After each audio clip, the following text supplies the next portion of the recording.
why it's really important to have a plan.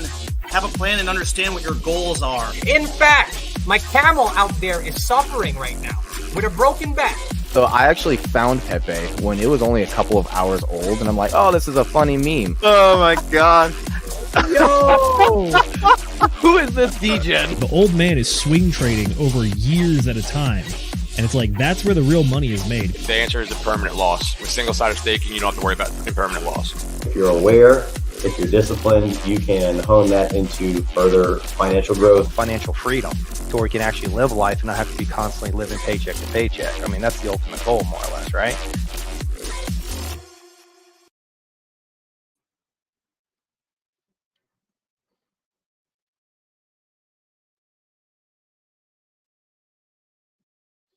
Ladies and gentlemen, boys and girls, crypto degenerates, ducks and squirrels, welcome to this here 49th episode of the DGen Roundtable flagship Sunday show, Black Monday recap, XRP wins, and much more. Joining me today, I've got my fantastic co-host, Mr. Zenith, who is also on the production chair, so he will be producing for us tonight, as well as Mr. Brendan.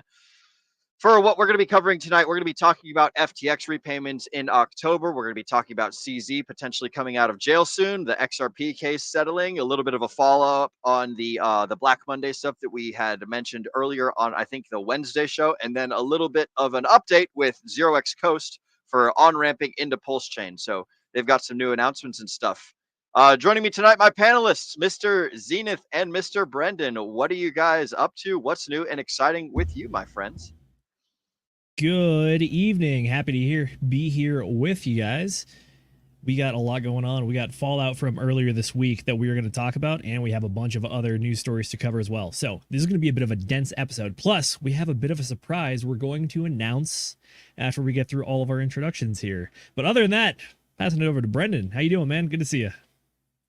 Likewise, brothers, it is always good to be back on the flagship Sunday night DGen Roundtable episode. Man, this week has been a roller coaster. You know, it started last Sunday on our flagship show as we watched the market start to burn down in real time. And we expected a lot more fire and burning on Monday. We got that and then some. But since then, we've had some things change about. And it's been a very, very interesting week. Man, a lot to talk about, and I'm excited to be here. Yes, excellent. And for the folks at home who don't know who these two gentlemen are, or who I am for that matter, if this is your first time ever watching us, Brendan is our resident macroeconomics and big brain, like large economy thinker. He knows a lot about what happens with the SEC, with the government, with the money printers, the Federal Reserve, all that stuff. He's a whiz at macroeconomics and things of that nature.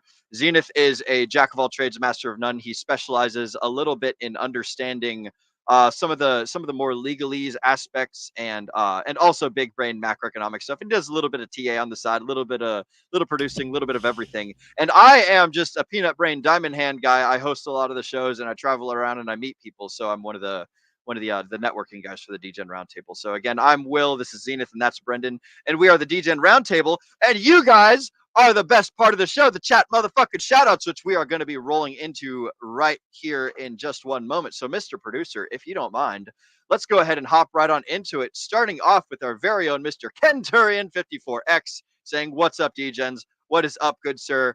Good almost to see always you. First. Almost always first. Almost always first. Yeah, Kenturian, man, he is on the ball whenever we post those links. We got this one at 5:36 p.m. So homeboy was or for me in Central Time, that's about an hour and a half before the show. So good shit, bro. Glad to see that you're here. Welcome, welcome. Coming up next, we got Mr. Ray saying glory is just over the hill. And I can't see what emoji that is. It looks like a box on my PC over here. Good old 07, baby. It's an 07? Excellent. Yeah, nice. There we go. Mr. Gloria saluting. Next up, we got Crypto Black Sheep, DGen Protocol in the his house. What's up, bro? Right before this stream, I was hanging out over there with him on the DGen Protocol. He was streaming alone, so I was like, oh shit, I gotta hop on before we go do the DGen Roundtable shit. So shout out to Crypto Black Sheep and shout out to the DGen Protocol. Those guys are definitely friends of the channel, friends of the family. Good to see you here. Next up, we got Tam Tam saying, what's up, fam? What is up, Tam Tam? Glad to see you. #1 Pulse Chain, Hex, and cryptocurrency cheerleader in the house. Next up, we got Moonmutt saying, good to see my DGen friends here today. Good to see you as well, Mr. Moonmutt. This is an IRL friend that I have met in real life. He's a kick-ass person. So welcome, Mr. Moonmutt. And then finally, we have Moonpilled Rational Optics saying, what's up, DGens? What's up to you too, sir? Good to see you. Welcome to the stream. I am stoked for us to get into it. So for starting off, and Zenith, let me know whenever our special guest person makes an appearance and stuff, and I'll do a roll right into that topic of discussion. But did we decide what we wanted to cover first? I think we wanted to touch on the Black Monday stuff. Is that what we wanted to cover first on the show? Do we have an order? I don't remember. We are going to hit XRP because that is the big breaking news. Everything else is a bit of a remnants of whatever's been going on. But this, in my personal opinion, is one of the breaking items going on. So with that being said, we pull up. Producer, if you wouldn't mind pulling up your own screen. Sure, I will. There we go. Excellent. All right. So for the folks at home, this is the official court order from the SEC versus Ripple. But to give you the quick summary of this nice 16-page document, we are here, which is that the SEC tried suing Ripple. They lost in criminal court, but they have succeeded a little bit in civil court. However, the amount that they succeeded is honestly rather small because the SEC was originally suing XRP/Ripple for $2 billion with a B, and they ended up only being fined $125 million. Now, that's absolutely no small chunk of change, but at the same time, this is very largely an outright win for Ripple and a pretty big loss, again, for the SEC, partly due to the fact that the SEC's motion was partly denied. So the way that this worked is that Ripple was sued for 3 different things. The first one was, they were sued. Here we go. Yeah. So they were sued for 3 different kinds of sales and offers that they had. The first one was institutional sales, under which they had written contracts for $728 million. Then they had programmatic sales on digital assets worth another $757 million. And then they had what was called other distributions under written contracts for about $609 million, also known as considerations other than cash. Ultimately, what the court here actually ruled was that they only could be held liable for number 1, and they were not held liable for number 2 and 3. So what that means is that to begin with, out of the $2 billion they were going after, they automatically cut it down to $700 million. Granted, that's still $700 million, but it is a lot lower. So after that, then we get down to injunctive relief. So there's 2 different things that they were going for. One is they were going for civil fines, and then number 2, they were going for, oh gosh, what's the word? It's the D one. It's not divestiture. It's Bro, I got a list of bullet points from ChatGPT. You're not going to be able to extract. Here we go. Excuse me. It is disgorgement. Disgorgement is effectively trying to sue a person and be like, hey, you committed an illegal action. You profited off the illegal action. Therefore, we're also going to seize the profits. These are the multiple things. Exactly. These are the multiple things that the SEC was trying to claim. The disgorgement was worth about $756 million. But you'll notice if we go back down to the very bottom, they ended up only wrangling $125 million out of them because the court declared that the rest of the reaches were much too far. Although at the same time, Ripple was like, yeah, sure. Even if we're in the wrong, we should only be fined $10 million at the most. Can I touch on this one for a second? Please do. Okay, for the folks at home who don't know shit about disgorgement, right? So the court denied, or this is one of my ChatGPT bullet points. So thank you for ChatGPT for summarizing this fantastic and super, man. How many pages is that thing, Zenith? That's like what, 30-something pages? It's ridiculous. No, this guy's only 16. And the whole thing looks like that, just a whole bunch of letters and numbers and italics and things. But the court denied the SEC's request for disgorgement, ruling that the SEC did not prove pecuniary harm to investors under recent case law. And pecuniary means consisting of or given or extracted in money or monetary payments. So that's what all that shit's about. So for the folks at home who have never heard of disgorgement before, Actually, I'm going to Google that word too, because I don't know what that means.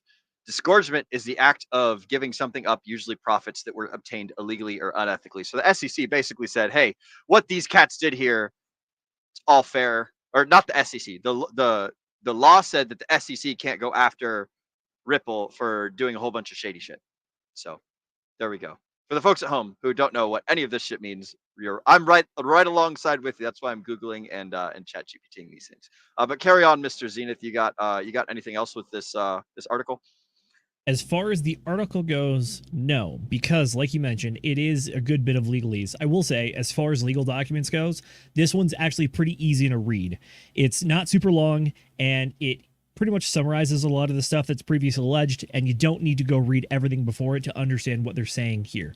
But there is a good friend of ours who does a very similar thing on Twitter and is very good at it, if I do say so, and that is none other than Nuclear Herbs, aka our buddy Chuck. So this is his summary of the XRP case, and he tries to explain a little bit about what's going on in like plain English, but then also provides additional context about what it is. So to start off, he's saying XRP just got the final judgment. They were fined $125 million, which is far less than the $2 billion they were going after. So one of the big things about this case is that the SEC and the courts actually used official language surrounding what is and what is not a security. So in this case, we have from Chuck, if you recall, the SEC alleged various types of securities violations occurred when Ripple sold XRP. The court found them to be wrong on all of them but the institutional sales. Therefore, only selling XRP as an institutional sale qualified as a securities violation. Everything else, good to go. Keep going from Chuck here. He says there's no institutional sales of Hex, Pulse, or PulseX, so there's nothing to compare that reasoning directly to Richard Hart's case. Anyways, Ripple received $728 million for its institutional sales under written contracts for issuing XRP to those investors. That was the only category of sales that the court found to involve securities. So if you dive into the actual ruling that came out, what you're going to see is that one of the big things that the court did not like about the institutional sales was that the institutional sales were not disclosed to each of the investors in the institutional sales. And those people had varying discounts depending on who they were, that were also additional discounts based on publicly available sales or publicly available trading once it went live.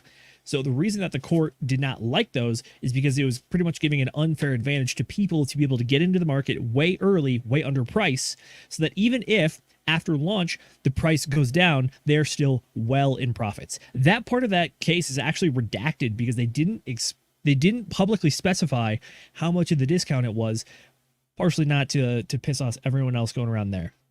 But one of the big points that Chuck points out here is that now Ripple is only paying $125 million, which nets them a tidy profit of $600 million for this type of sale alone. They obviously get to keep everything from the programmatic sales and other sales of XRP, which is roughly another $1.36 billion. So the SEC was trying to claw back as much money as they possibly could with this case, but the courts ruled heavily against them, and pretty much they got slapped with a small civil fine. I mean, granted, yeah, $125 million. Again, it's nothing to shake a stick at, but it's still 1/16 of what they were originally asking for. And the other half of it is that half of the SEC's claims were denied. That's the big win in this one.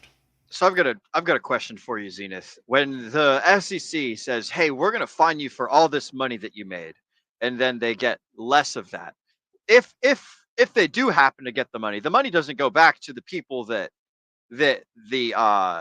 Ripple took it from. It stays in the SEC's pockets, doesn't it? I believe that is the case. Specifically, if it was for the disgorgement, which is trying to reclaim the profits of illegal activity, something like that theoretically could be returned to the people or the victims in this case, which are kind of very loosely defined in the document that I highlighted earlier. But yeah, you are correct. When it comes to just like the pure civil fines, stuff like that does not really go back to any of the alleged victims in the case.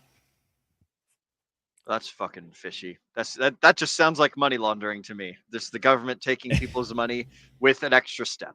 So, it's funny, Will, because essentially they're saying, look, you shouldn't have taken these people money. That was illegal. So we're going to take it. Yeah, exactly. It's like, motherfuckers. Like, yeah.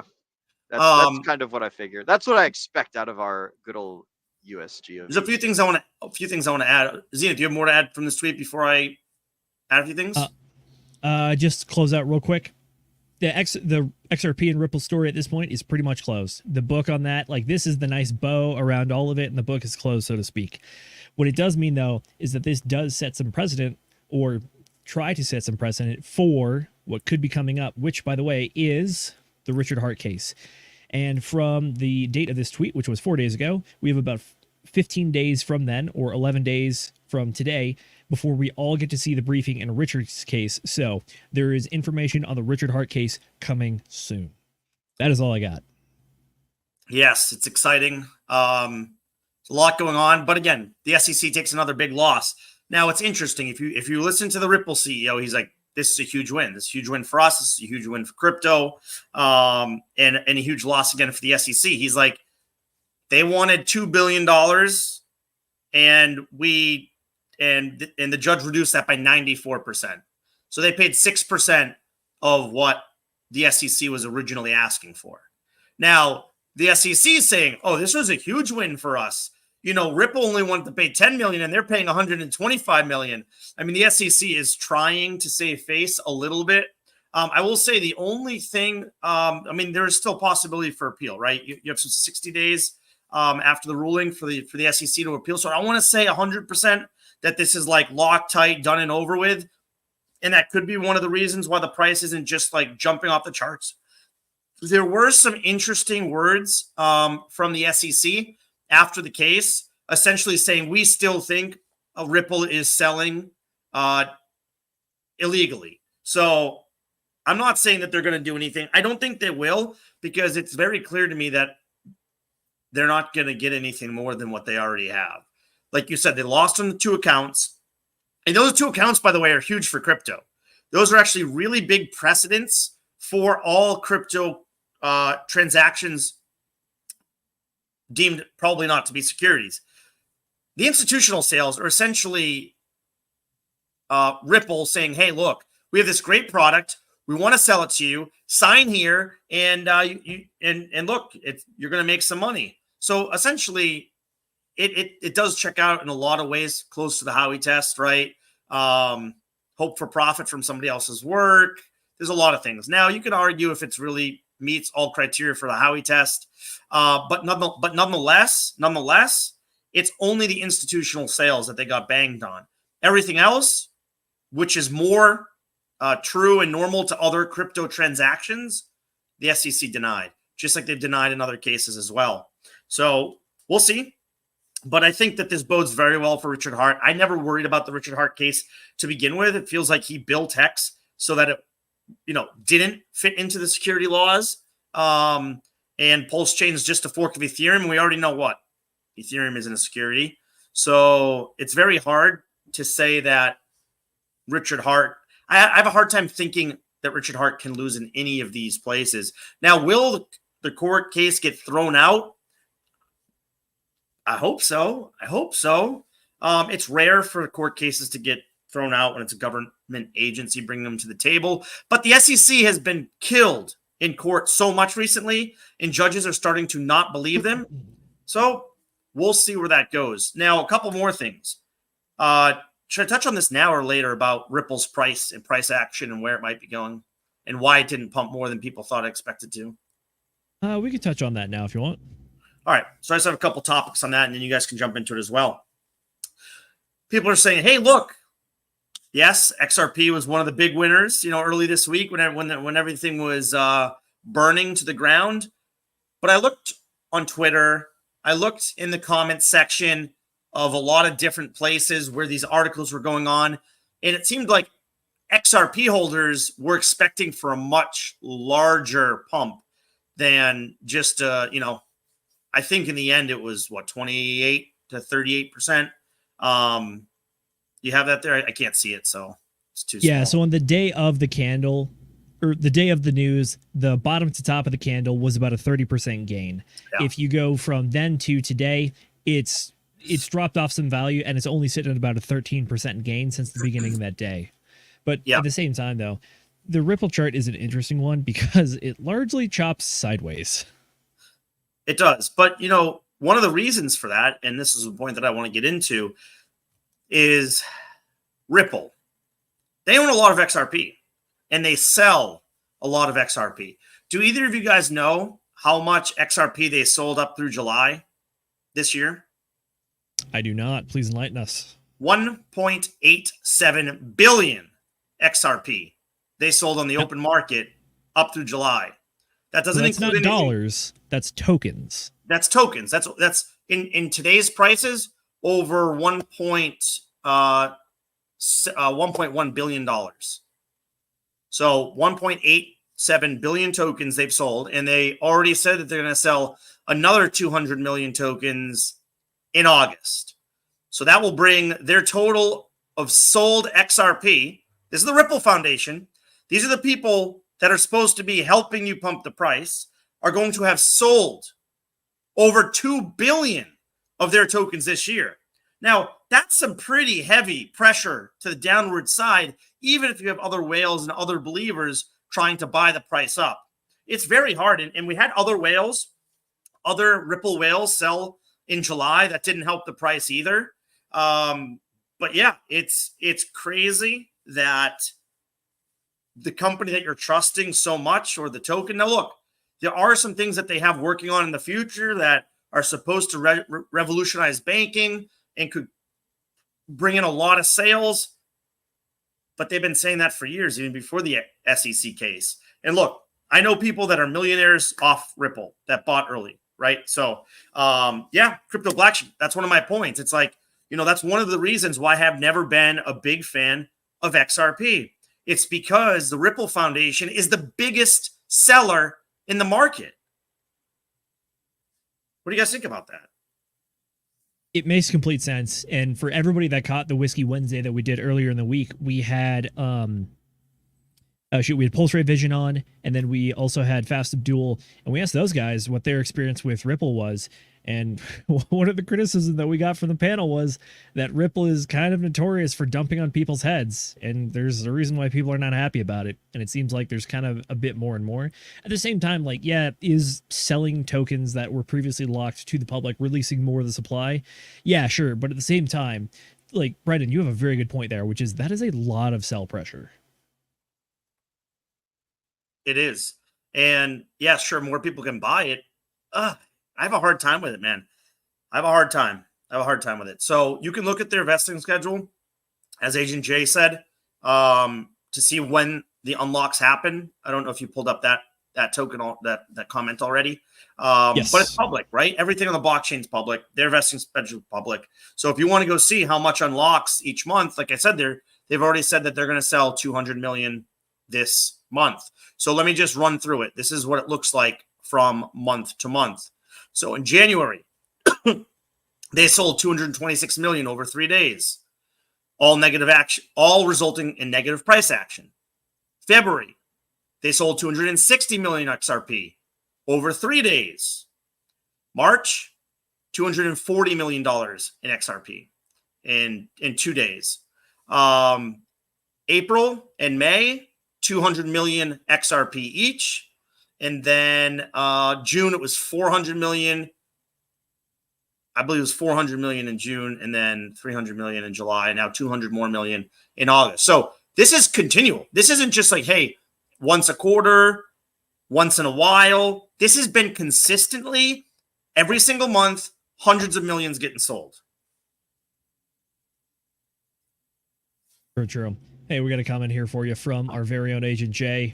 He's saying if folks are upset that at the selling is understandable, but the vesting schedule is public. If you've not done the due diligence to acquire this info, why are you mad? I don't disagree. I'm just saying, people are saying, why isn't it pumping so much? I don't own any XRP. I never have. Never been a big fan of it. Again, I've known people that bought it very, very, very early on. You know, pennies, fractions of pennies. And they are very rich because of it. But when I had the opportunity to get into it, it wasn't something that really interested me. And this is one of the big reasons why. So we need to talk about it because a lot of people still don't understand it. And that's why we want to bring you the information. Jay's right. Look, if you're going to invest in a coin, you should be doing your due diligence. You should be doing your own research. But we're here to bring that to the forefront of your minds. I do like that it's. I saw you had it on a log chart there earlier. I was like, oh wow, that actually does look like a stable coin. But yeah, that's when we take it off a log, we see that it's it's a There little you bit go. more dramatic. But yeah, that is like we were joking. XRP is kind of a stable coin. It has been pretty consistently moderately stable. Like if you want your stable coins jumping up between $1.50, like hey, something.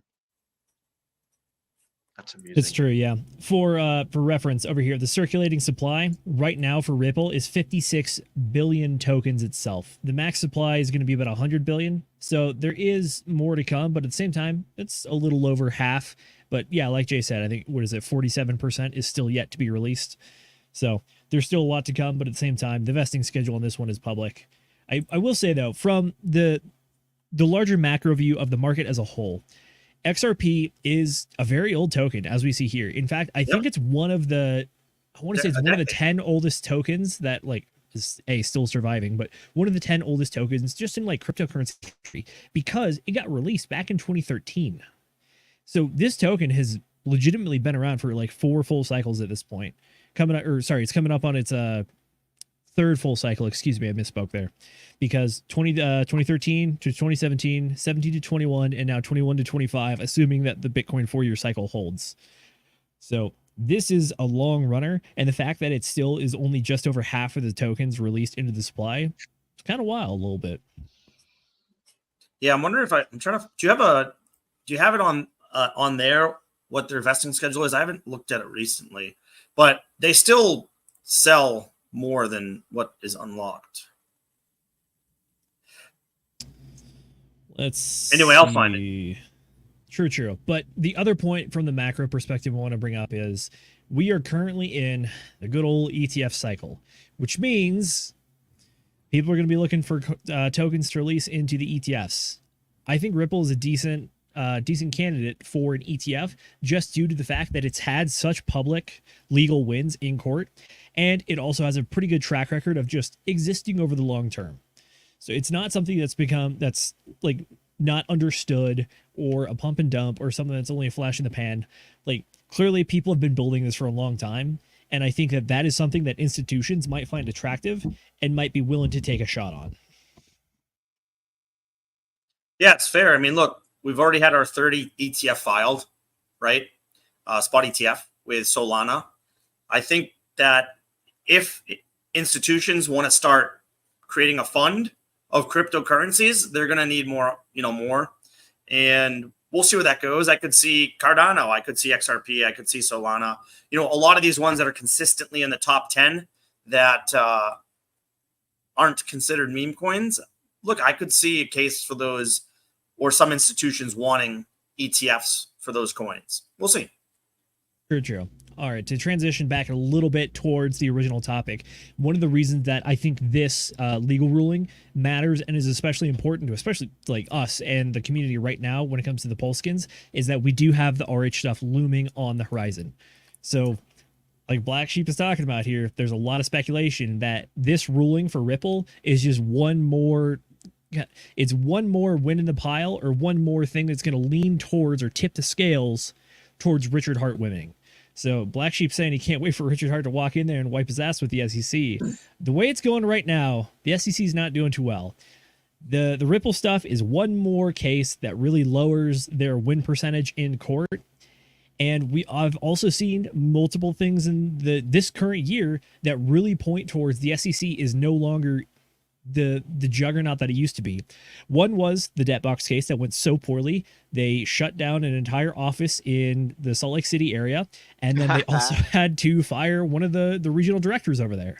Additionally, they had multiple ongoing investigations that they dropped because they didn't want to have to actually plant their flag somewhere and say that Ethereum is or is not a security.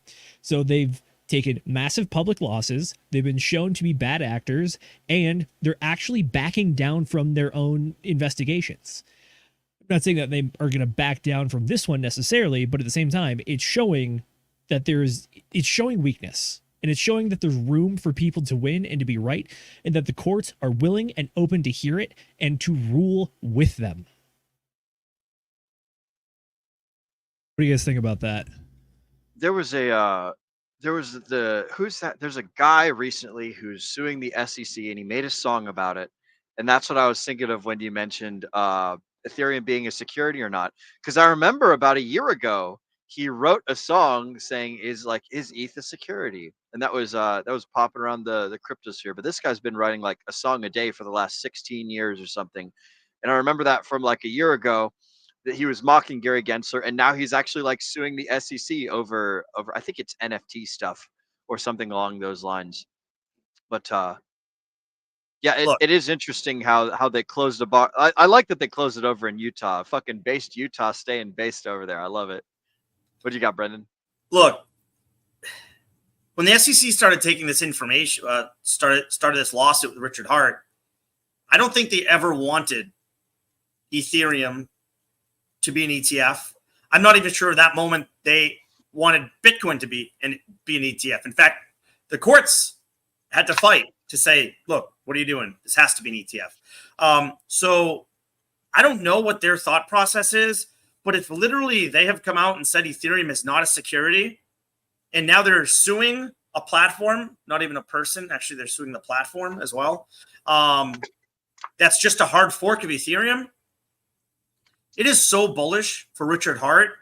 And look, prices where they are, it hurts, right? It's been downward for 2 years, and then you waited 2 years. Well, sorry, downward for what, a year and a few months, and then 2 years for that you're waiting if you sacrificed. So for some people, it's been 3+ years of just zero to downward action.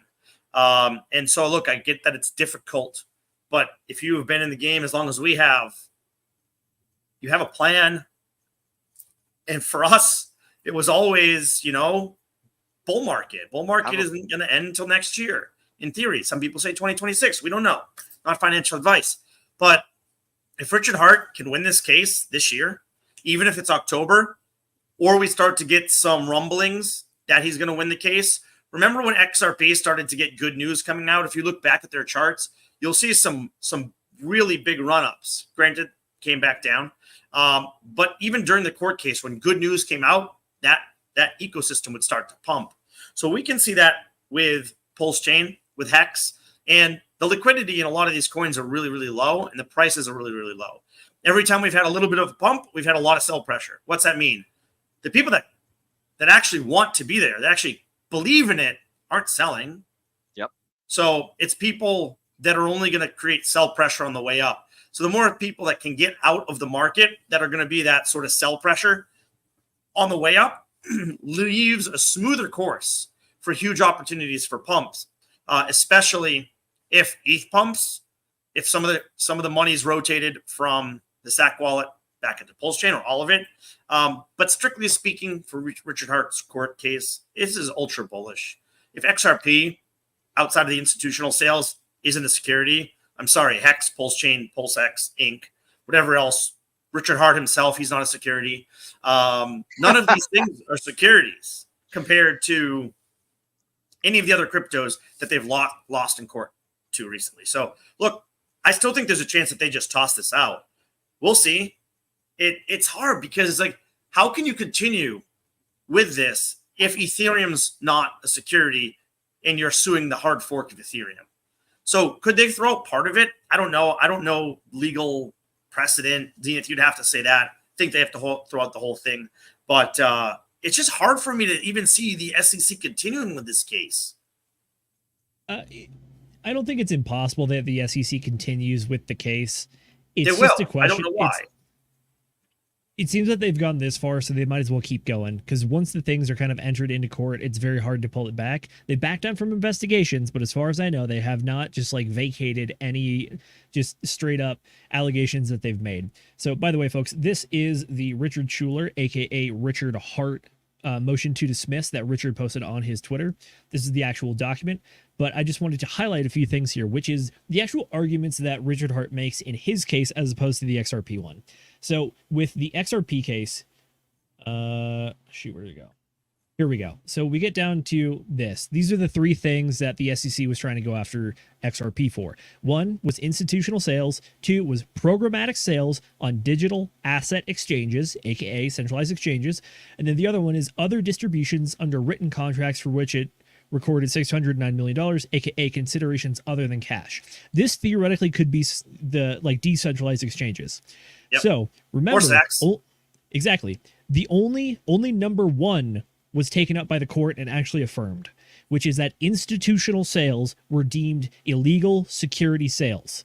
Not number 2 and 3, which again is digital asset exchanges and possibly decentralized exchanges, which means that only if you are doing institutional sales does that qualify as illegal securities transactions. Remember that Pulse Chain did not have an initial institutional sale or anything. It was snapshot, sacrifice, and then after that, just free reign on the markets when it comes to all of the decentralized exchanges. And then only this year did it get listed on a centralized exchange, which was MEXC. So that being said, if that fits into the structure of the XRP argument, then it means that because there's no institutional sale, Pulse Chain, Pulse Hex, and Hex are pretty much free and clear of all those allegations, according to if the court applies the same logic as the XRP case. We're in the Bullish. debate. Giga bullish. I would argue bullish indeed. As far as the actual motion to dismiss from Richard Hart's legal team, there's a few arguments that they make here that I do want to point out. So the first one is saying that the court lacks personal jurisdiction over Richard Hart himself. So Richard Hart specifically is, I'm pretty sure he is an American citizen. He was born in the United States. I do believe he has a U.S. passport, but he is primarily not a United States citizen anymore because he lives abroad and conducts the vast majority of his business abroad. So one of the questions that they actually highlight in this thing, or excuse me, in this motion to dismiss, is that they say just because there is a thing on the internet and your country has access to the internet does not mean that your country has jurisdiction over the thing on the internet. The language in this motion to dismiss specifically and very particularly talks about the idea that in order to have jurisdiction over something internationally that is affecting your country, it has to be primarily targeted at your country or inside of your country, which in this case, I would argue Pulse Chain and Hex are not. It's a very universal thing, and it's very universally applied or applicable or accessible all over the world. Therefore, it is not uniquely an American product or cryptocurrency, which means that theoretically the SEC really doesn't have jurisdiction over this. So they can't really be alleging all the stuff that they do. Zenith, can I add one more thing to that? Please do. It's kind of like a business, right? Think of Richard Hart creating these platforms outside of the country as he's running a business outside the country. Just because they export or have people that sell things inside the United States, it doesn't mean that's where the company's operations is. It doesn't mean that's a United States company, right? So if you look at it from that standpoint where it's like, hey, I've built this in a different country. It's on the internet. Anyone can buy it, but this isn't a United States product. This isn't a United States business.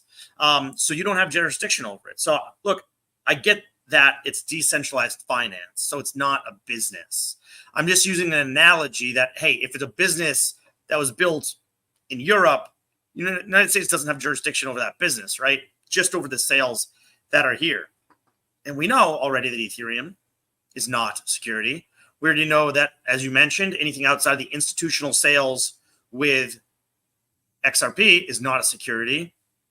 So look, there's a good argument to be made that they aren't the judge, jury, and executioner for all things around the world, which there's some sort of language used in his dismissal that says something to that extent. So, yeah, all very good points.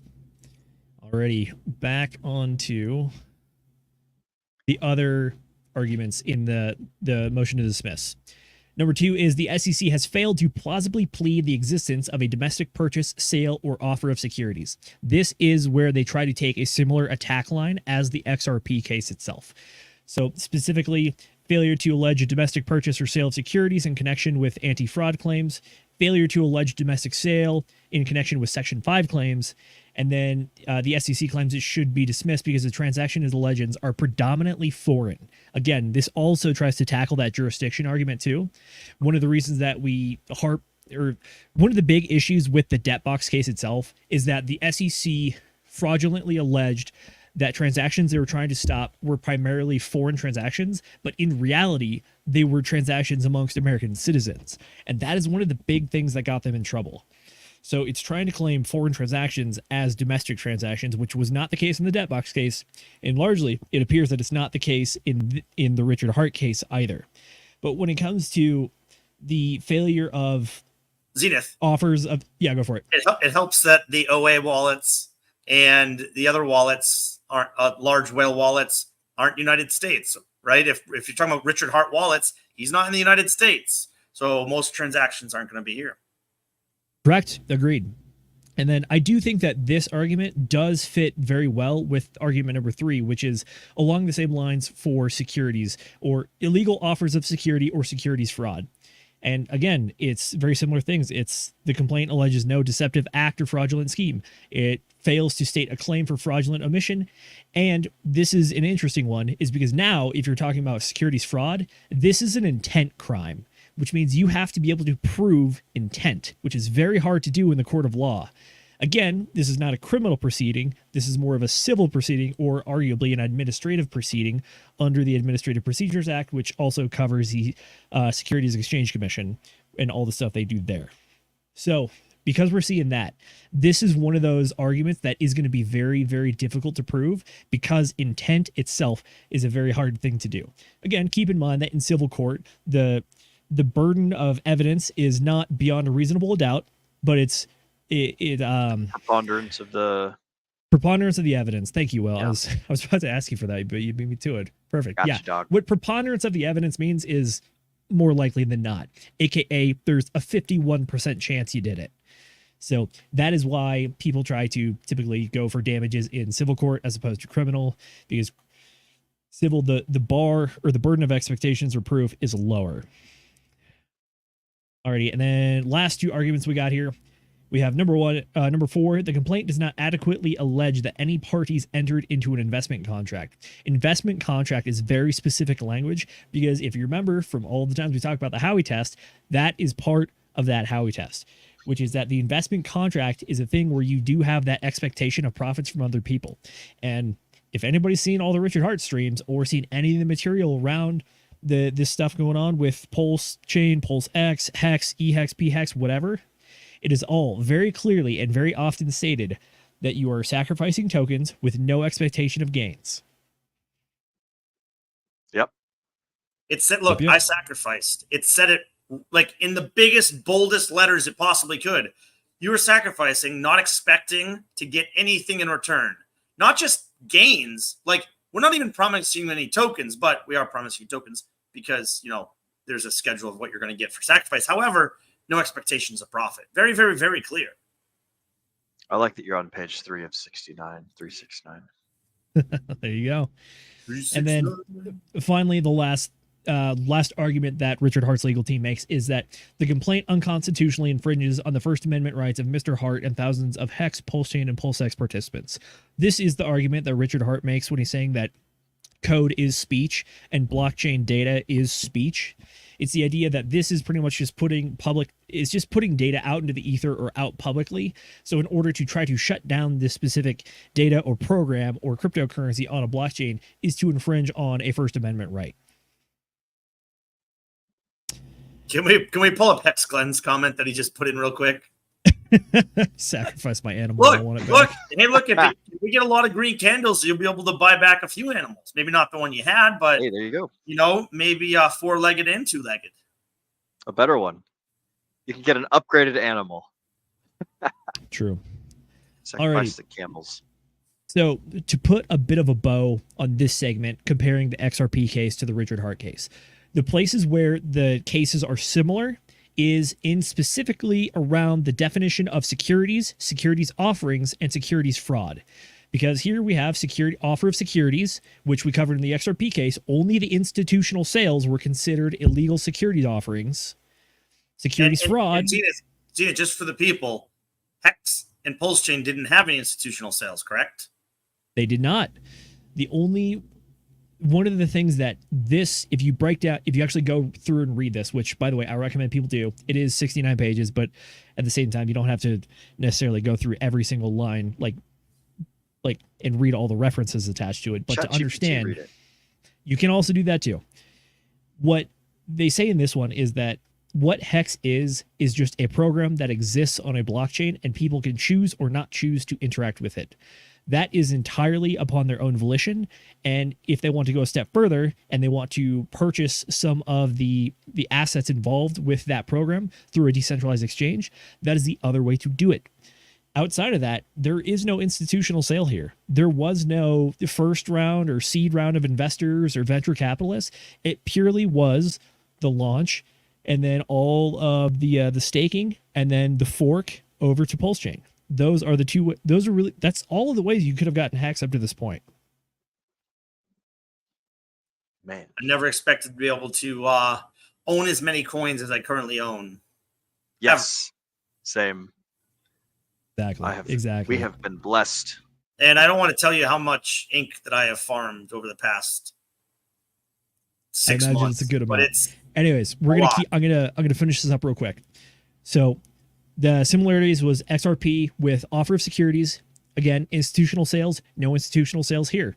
So XRP did state decentralized exchanges and centralized exchanges were excluded from the ruling in that case, and those are the two primary ways that you can get Hex in this case, although I don't believe it was actually ever offered on a centralized exchange, just DEXs. even more so then, right? Exactly. And then the final that's one step away from a centralized area. Correct. The final similarity to the XRP case after the XRP case talks about securities fraud. They deem that XRP did not commit securities fraud, again, because they didn't have intent to commit fraud. They just merely had an intent to, as the ruling put it, really stepped or pushed the boundaries on what is and is not a securities offering. So it wasn't fraud. It was just they were trying to push the boundaries on the securities offering thing. So again, here, it seems that there's no fraud, largely also because it's hard to prove intent when it comes to the fraud.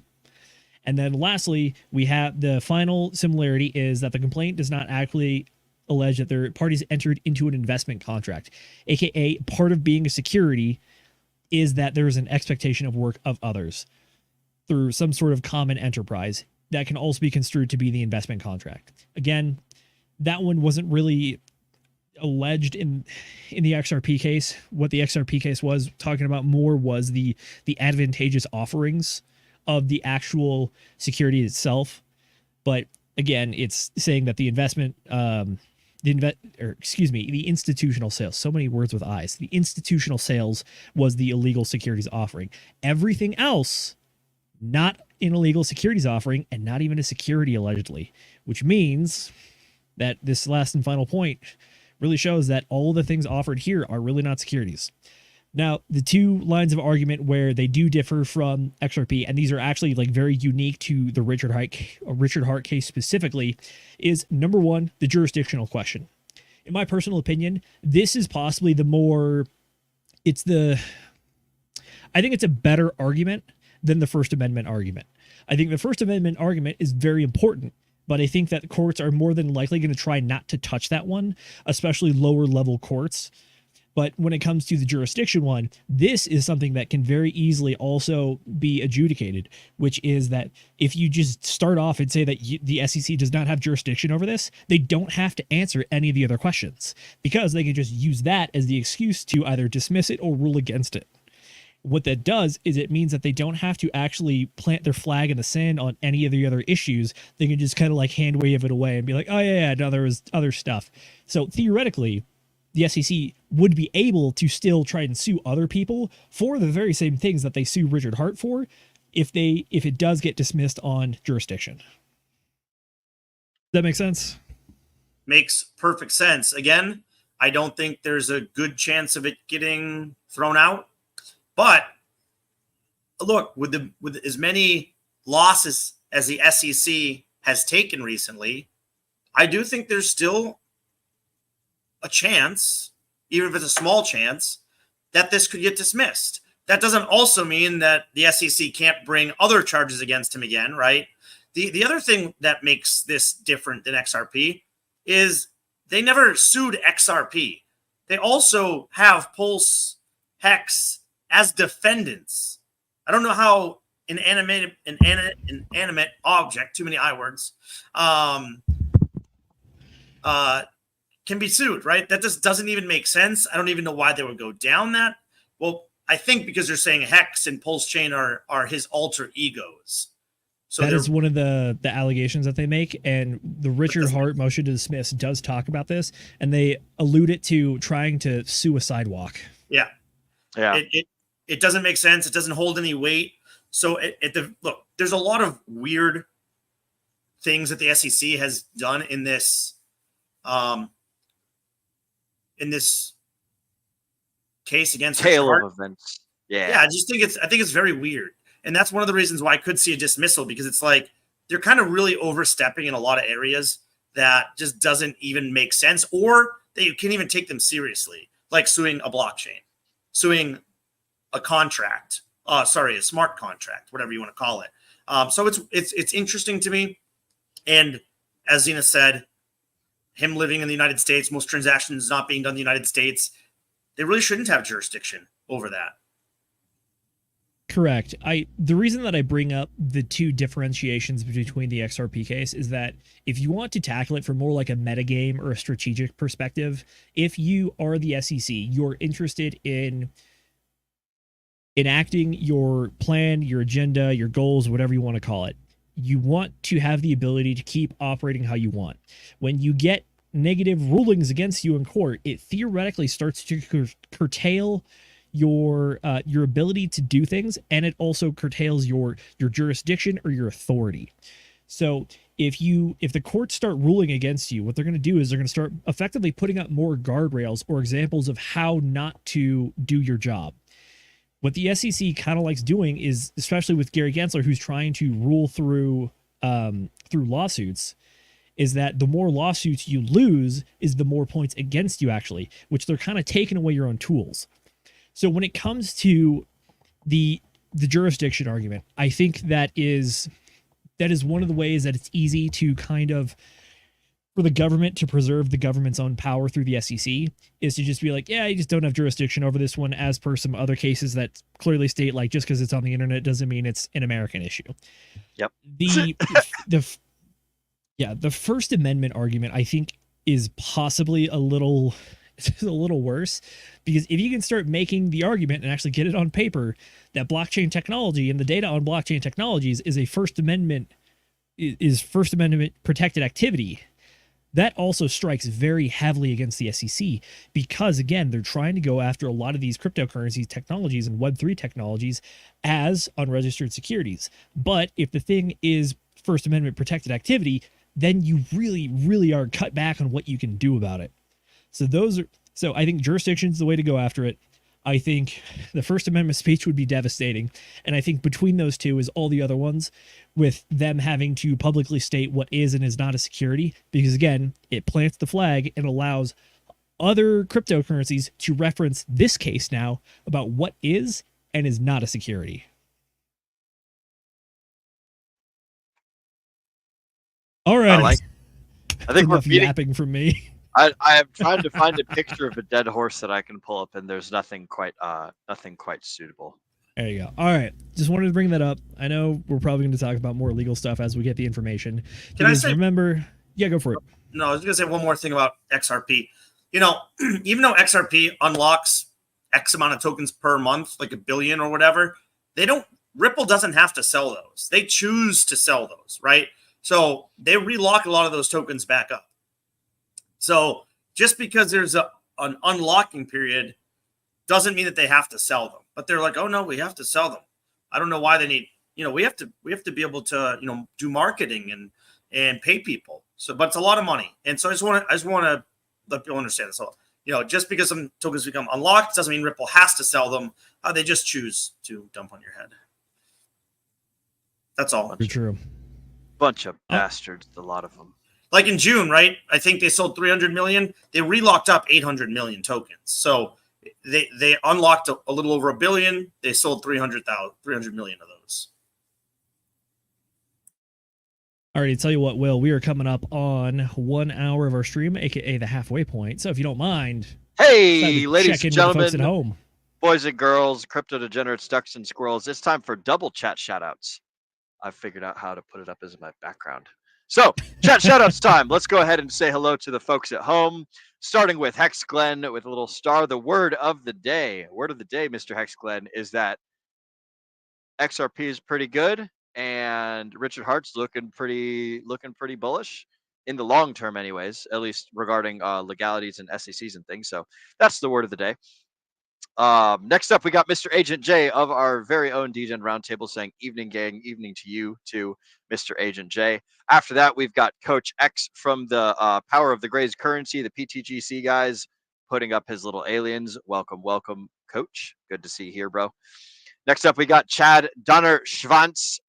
Hello, based crypto bros. Hello, right back to you, Mr. Chad. Good to see you here. After that, we've got Mr. Angry Twinkie saying, "I hope the DGen Roundtable friends and DGens had a most excellent weekend." I certainly did. I had a good time playing some video games yesterday with some friends and things, and did a lot of working out and a lot of stuff. Next up, we got Paul Sachs saying, "Is Will stalking Richard Hart shitting in the woods? Pics or it never happened?" I was asking the question, does an RH shit in the woods, in response to the SEC being used as a wiping device for our good friend Richie Cortisone. Next up, oh yeah, and that was my question, the leading question for Paul Sachs right there. Then after that, we've got Funk Master Hex saying, "Ladies and gentlemen, good evening. Good evening to you too, sir, Mr. Funk Master Hex." And our final comment that has been starred, Chad Donner Schwanz. "I stopped DCAing into rent and groceries so I can keep buying Richard Hart blue chips. Hashtag left side of the bell curve gang. Bell curve gang. You are absolutely right, bro. Peanut brain diamond hand strategies right there. We don't need no food. We don't need no rent. We don't need nothing. I live in a fucking shipping container, so I feel you, bro. Eat them peanut butter and jelly sandwiches on ramen instead of bread." So there we go. And that takes, oh, actually, we've got one more new comment. We've got Mr. Gaines by Casey, Mr. Producer, if you wouldn't mind pulling up. "Bullish on Richard Hart. Absolutely right. Welcome to the chat, Mr. Gaines by Casey." And that about wraps up that. I also see, Mr. Producer, that we have a guest and he is prepping and everything. Whenever you are ready and whenever he is ready, go ahead and bring him on screen.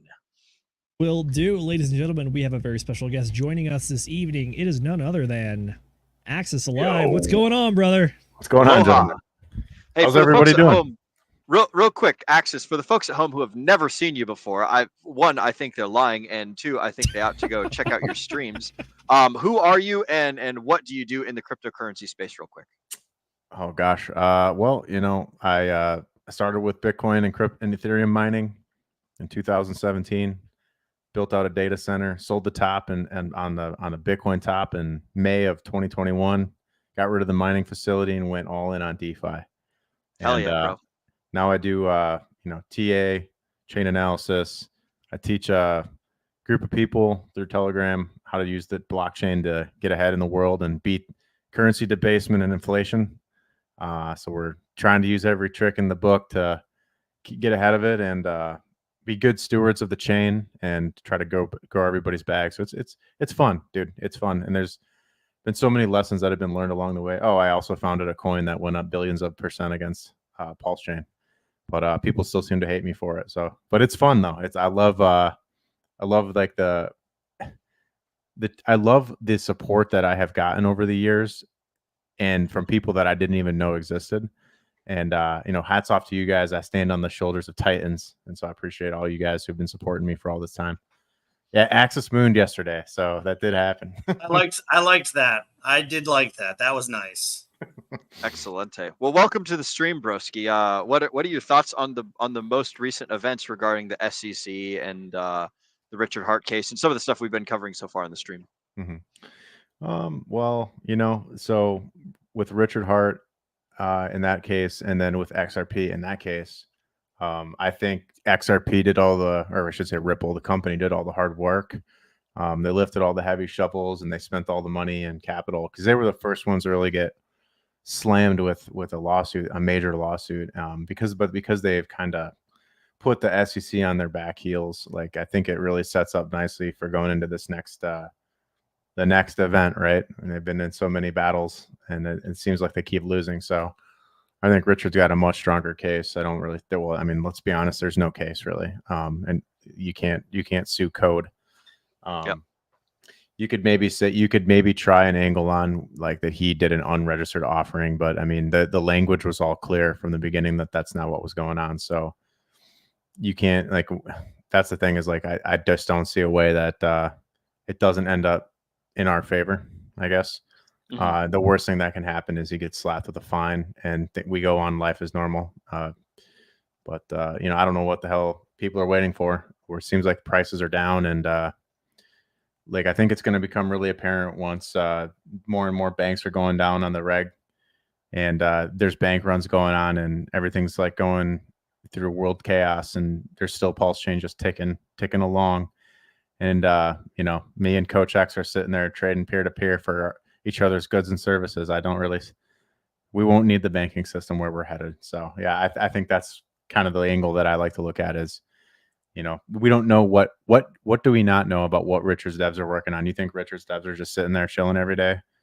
Do you think I'm just sitting around every day? Like I'm actively developing things because that's where the job took me, right? It took me down this path of, well, how do you innovate on what's a valuable contract on a blockchain, on an EVM, and what lessons can you learn from the past, and how can you harness their strengths and you know, mitigate the weaknesses and make something that's going to accrue a shitload of value for people. I did it with a PRC20 that was just a regular brick coin. You know, it was just a capped coin, and it did amazing things, and still doing basic things every day. And that's really a testament to the holders. You know, the credit to the holders that believe in the mission, and that's truly just an educational tool with pure price instrument. It's a pure price instrument, because every person that's ever came in or went, you can see their mark on the chart. So it's definitely been a fun and unique experiment, and it's proving to be successful. And so I'd can't wait to unveil more about what we're building. By the way, I'm still a huge Hex fan, and I think it's got a future, and I have more Hex than I've ever had. And I'm happy to talk about Hex. You know, anytime you guys want to talk about it. I like Pulse Chain, PulseX, and Ink too.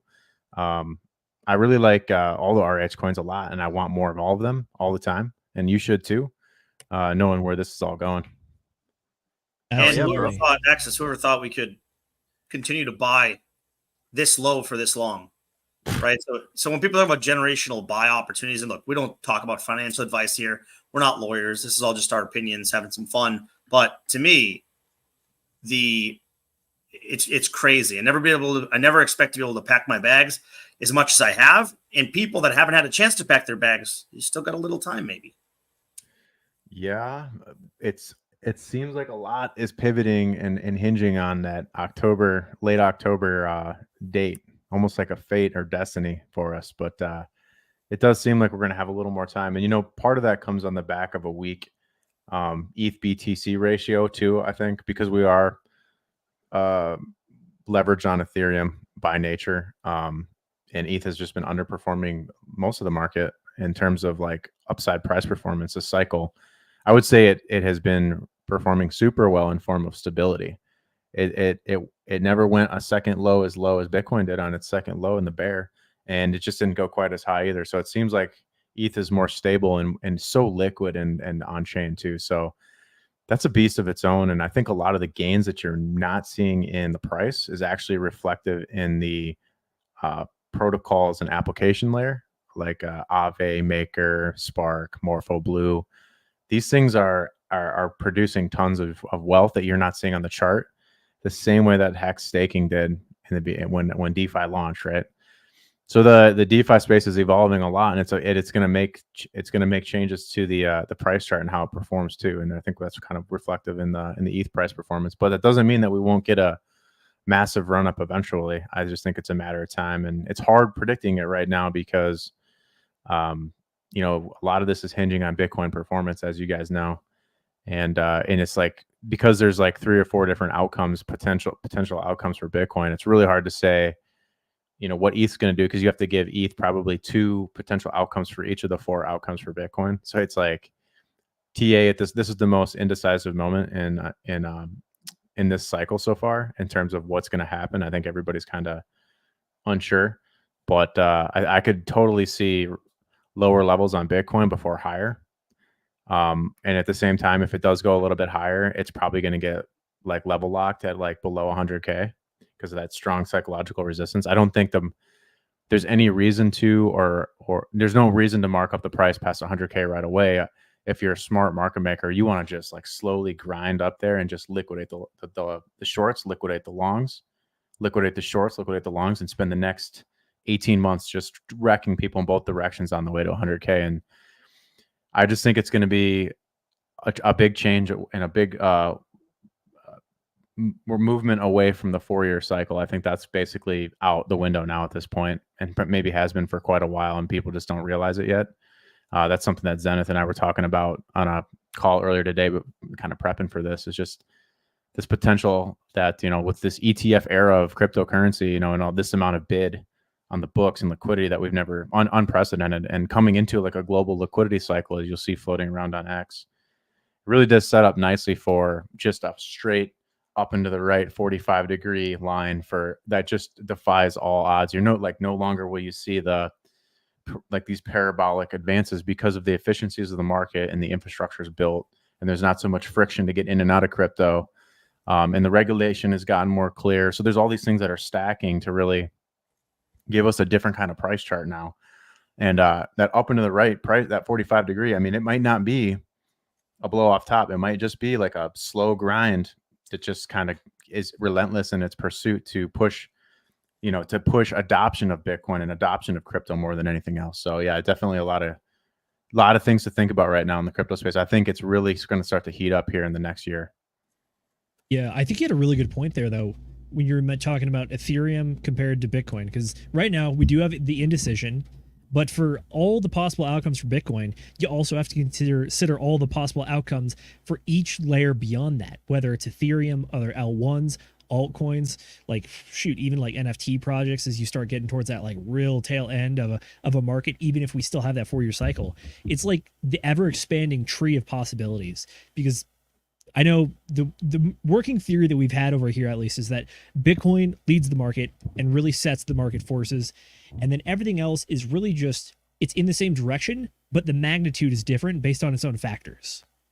So when you do talk about like possibility of 4 different Bitcoin outcomes and then multiple outcomes on top of that, that number grows a lot faster than you think it does. Yeah. So this is kind of my base case. So just to recap, we're clear, we're good on the whole. We think Richard's got this case in the bag, and and think good things will come after it's all said and done, and maybe he'll stream again. We're good on that part. Yeah, I think so. Look, I don't even think that he's going to pay a fine in the end. I don't even see that happening. Mm-hmm. Like you said, maybe worst case, but I think the SEC has overstepped quite a bit here. Mm-hmm. And also remember, said this earlier, but Ethereum wasn't an ETF. It wasn't considered a commodity at that point when they started this case. So that there's so much that's happened. I forgot about that. There's so much that's happened since the case started with Richard Hart that it's just like everything that they thought was a foundation for this case is slowly just being taken out from under them. I'm with you on that 100%. Very good analysis of that. So I'm excited to get past it, and so that it's in the rear view mirror, so everyone can feel a little bit more confident investing over here. And if that happens, next year, great. So then back to the Bitcoin thing, right? So thinking about like, how do we figure out what the hell is going to happen to Bitcoin? I've been looking a lot at that gold fractal. I've been looking a lot at gold in general, and gold actually led the markets, all of them, out of the bear market, out of that big downturn in the S&P and the stocks, equities, crypto. It all kind of started with a triple bottom on gold there in like October, November of 2022. And so then gold triple bottoms, and then it starts to go up. And then I think it was about a month and a half later, Bitcoin bottoms and chases.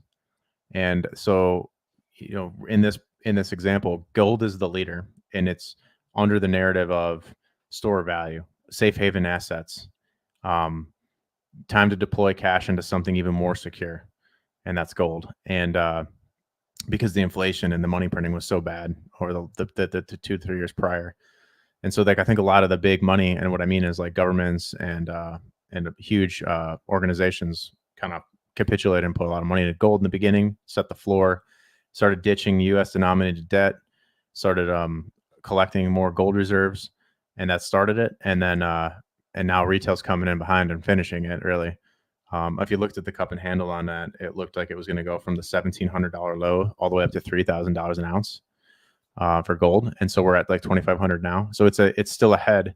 It broke its highs where Bitcoin's still at its highs. And you can see that on the chart if you compare them side by side, that Bitcoin's still lagging, but it's at the point that gold was at when I don't know, Zenith, if you want to pull up that chart that I sent you, it's like they both did the same kind of flagging maneuver, except gold's already broken out and it went higher. And so I think if this is a flight to quality, flight to safety, safe haven assets, and now you get your digital hedge and you got your real world physical, and they kind of complement each other in that way. The old money is going to lead, and then the new money is going to chase. And then once everything goes risk off, gold will stall. Maybe that's 3,000 an ounce, maybe it's 3,200 or 3,600. I don't know if it can even get above 30, but it's going to stall out, and all of that, a lot of more, we'll be taking even more risk. And this is like making some assumptions about who gets elected into office next year, and are they going to have good monetary policy? And if they can keep rates kind of like stable, like if they can just keep them within like quarter of a basis point, half a basis point for the following 12 to 18 months, it creates like a stable, predictable environment for risk assets to just kind of explode. There's almost no situation where risk assets don't go up from here. It's just a matter of when do you get the pullback? How hard down is it? And what does that look like? And for Bitcoin, we could probably see something, and I'll say it because I think I got this base case of Bitcoin basically going to just go up and to the right, slowly grinding its way up. There's a good chance that totally lost my spaced out. What was I going to say about this gold fractal? Up and to the right. Yeah, I mean, I'm seeing the channel. pullbacks. I'm seeing the pullback. That the pullback could be minus 50% in the middle of a bull market, minus 65% in the middle of a bull market, and then it just like kind of what we just saw, and then it just gets snapped right up because we were talking about all of the friction that we have right now. Zenith was talking about German government unloading, Mt. Gox coins back in business. What was another friction point? Jump trading, liquidating all that Ethereum to unwind their carry trade in Japan there. Well, who else has been dumping? I forget. FTX might have been. Yep. Well, we're going to talk about that here shortly. Yeah, the FTX balance, because just trying to figure out when the exchange went insolvent, where were all the assets and where was the economic energy inside of it? Because they did try to sell off some stuff and try to raise some funds as an attempt during the trial to show that they're repaying customers a bit. I don't know exactly how far they got with that, but all I know is that they have a lot of money that they still need to pay out. Yeah, they were approved last year in the fall 2023 to sell a certain amount every month.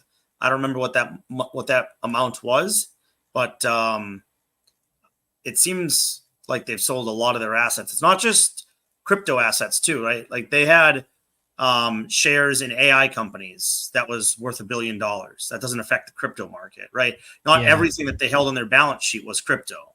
And so they didn't just sell crypto the whole time, but yeah. Well, also keep in mind, it wasn't just FTX, because they also were partnered with, was it Alameda Investments or something? Alameda Research. Alameda Research, thank you. That was the one who was like, those two are technically separate entities, but they pretty much were partners in this whole thing. And then the other friction point I think we mentioned previously was Grayscale.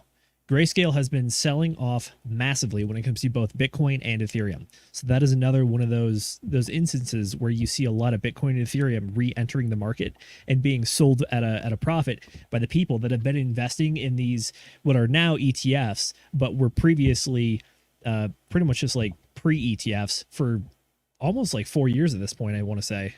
So they were holding on to those profits. They're finally taking profits now. So yeah, the sell pressure has been very, very high lately, despite being at all-time highs. So I think that's kind of what is actually kind of showing how strong crypto is actually. So like in the face of all that dumping, like, I mean, yeah, we saw some huge volatility on Black Monday, but it's kind of just back to the mean, right? Back to the order of things, And so that's probably a good thing to talk about too, is how this price action, this cycle has literally just been, us going back to the mean. So let's look at this chart here quick. You could see the clear similarity of this cup and handle formation that's forming on Bitcoin. Like, do you see how gold invalidated it and then it kind of came back? That would be your banker's wet dream scenario for Bitcoin. If it would like wick down to 37K, 35K, or if it would just even go to 42K, where you could buy back at the introduction of the ETF levels, like that would be, where people would want to buy big. I just think that there's, even with all that overhead pressure, that there's still just not enough Bitcoin to match the demand that's coming in from all these new sources. Yeah, because who's not selling? When we broke down Monday, did Fidelity sell? Did ARK sell? Did BlackRock sell? Did Michael Saylor sell? Did MicroStrategy sell? Did Cathie Wood sell? Right? No, none of the big people that are holding these coins are selling.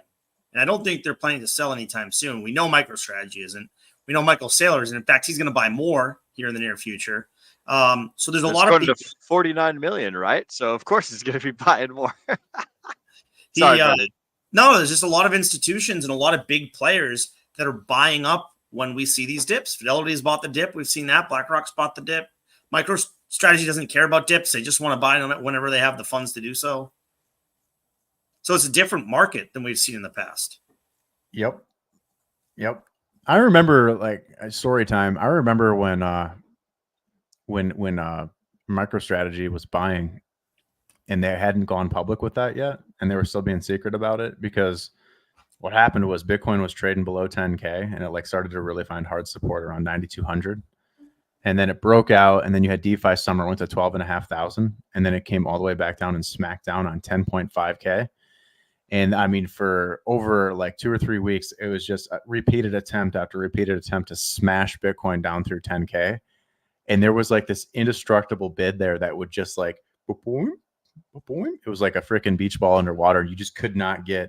And I remember it so vividly because I was leverage trading 50x, 100x long positions at the time. Winning 15 trades in a row, getting up a couple grand on your bag, and then one bad trade and you lost 60% of your stack. So it's like, yeah, don't leverage trade, guys, especially not with that much. There is a specific way to do it, and it's on low leverage with stops. So don't do you're not going to win 100 trades in a row. You could get lucky on one though.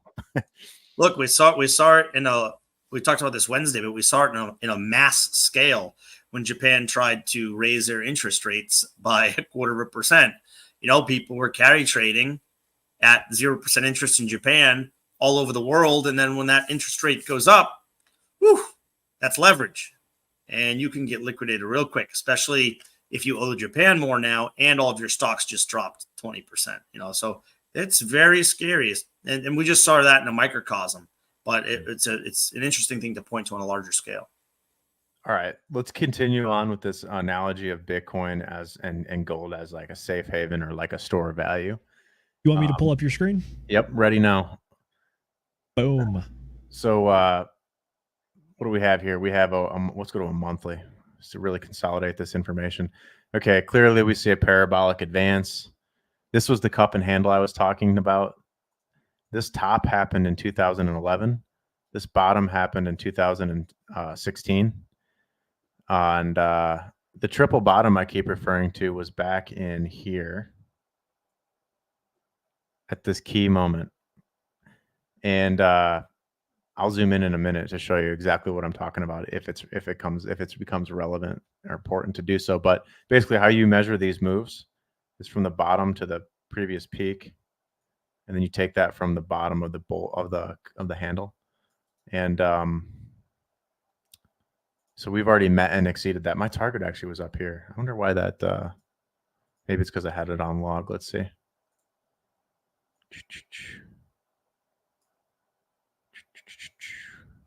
Okay. Oh yeah, that's probably why. So like my 2,900 target, right? So this is super bullish. I mean, even here on the monthly, this little candle here, bullish hammer in the middle of an uptrend. I mean, yeah, gold's going higher. And so where does Bitcoin fit into all this? Well, here's Bitcoin. What's important to note to you is, let me switch gold to gold, or we'll do white line for gold, orange line for Bitcoin. So let's see, what's the best way to display this? You can kind of see here how, maybe go to a weekly. Yeah, okay, that's better.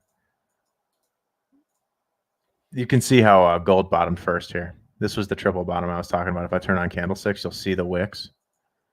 This is, if you look on YouTube on my channel, we said go long gold here. This was in 2022, so I feel really proud about that call. Very nice.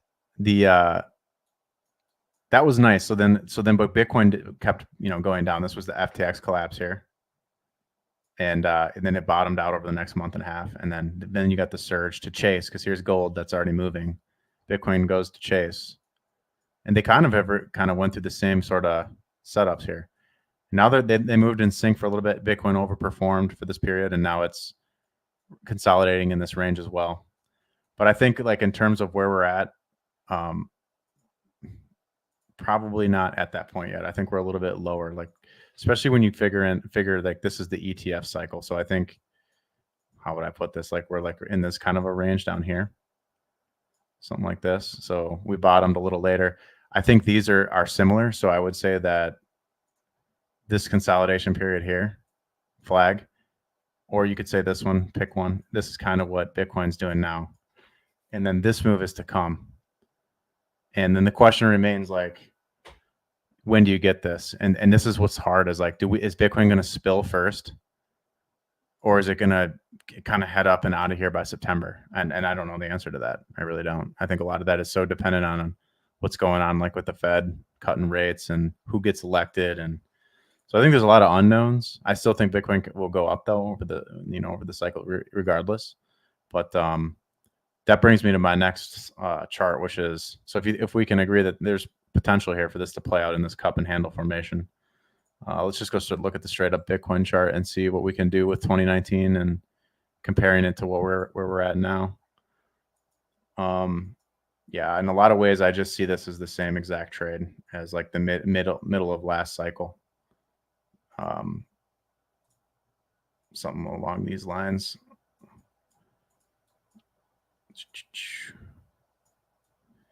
Yeah, and so I think like cool. this. I see a dip in the Bitcoin charts. That means 12K Bitcoin's on the way, right? Yeah, so definitely not 12K.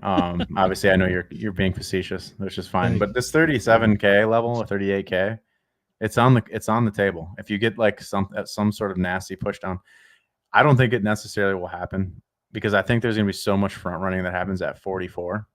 But I could see a situation where, if we do keep getting sideways and down, which we want, by the way, to push this cycle out longer, we don't want to blow off right away.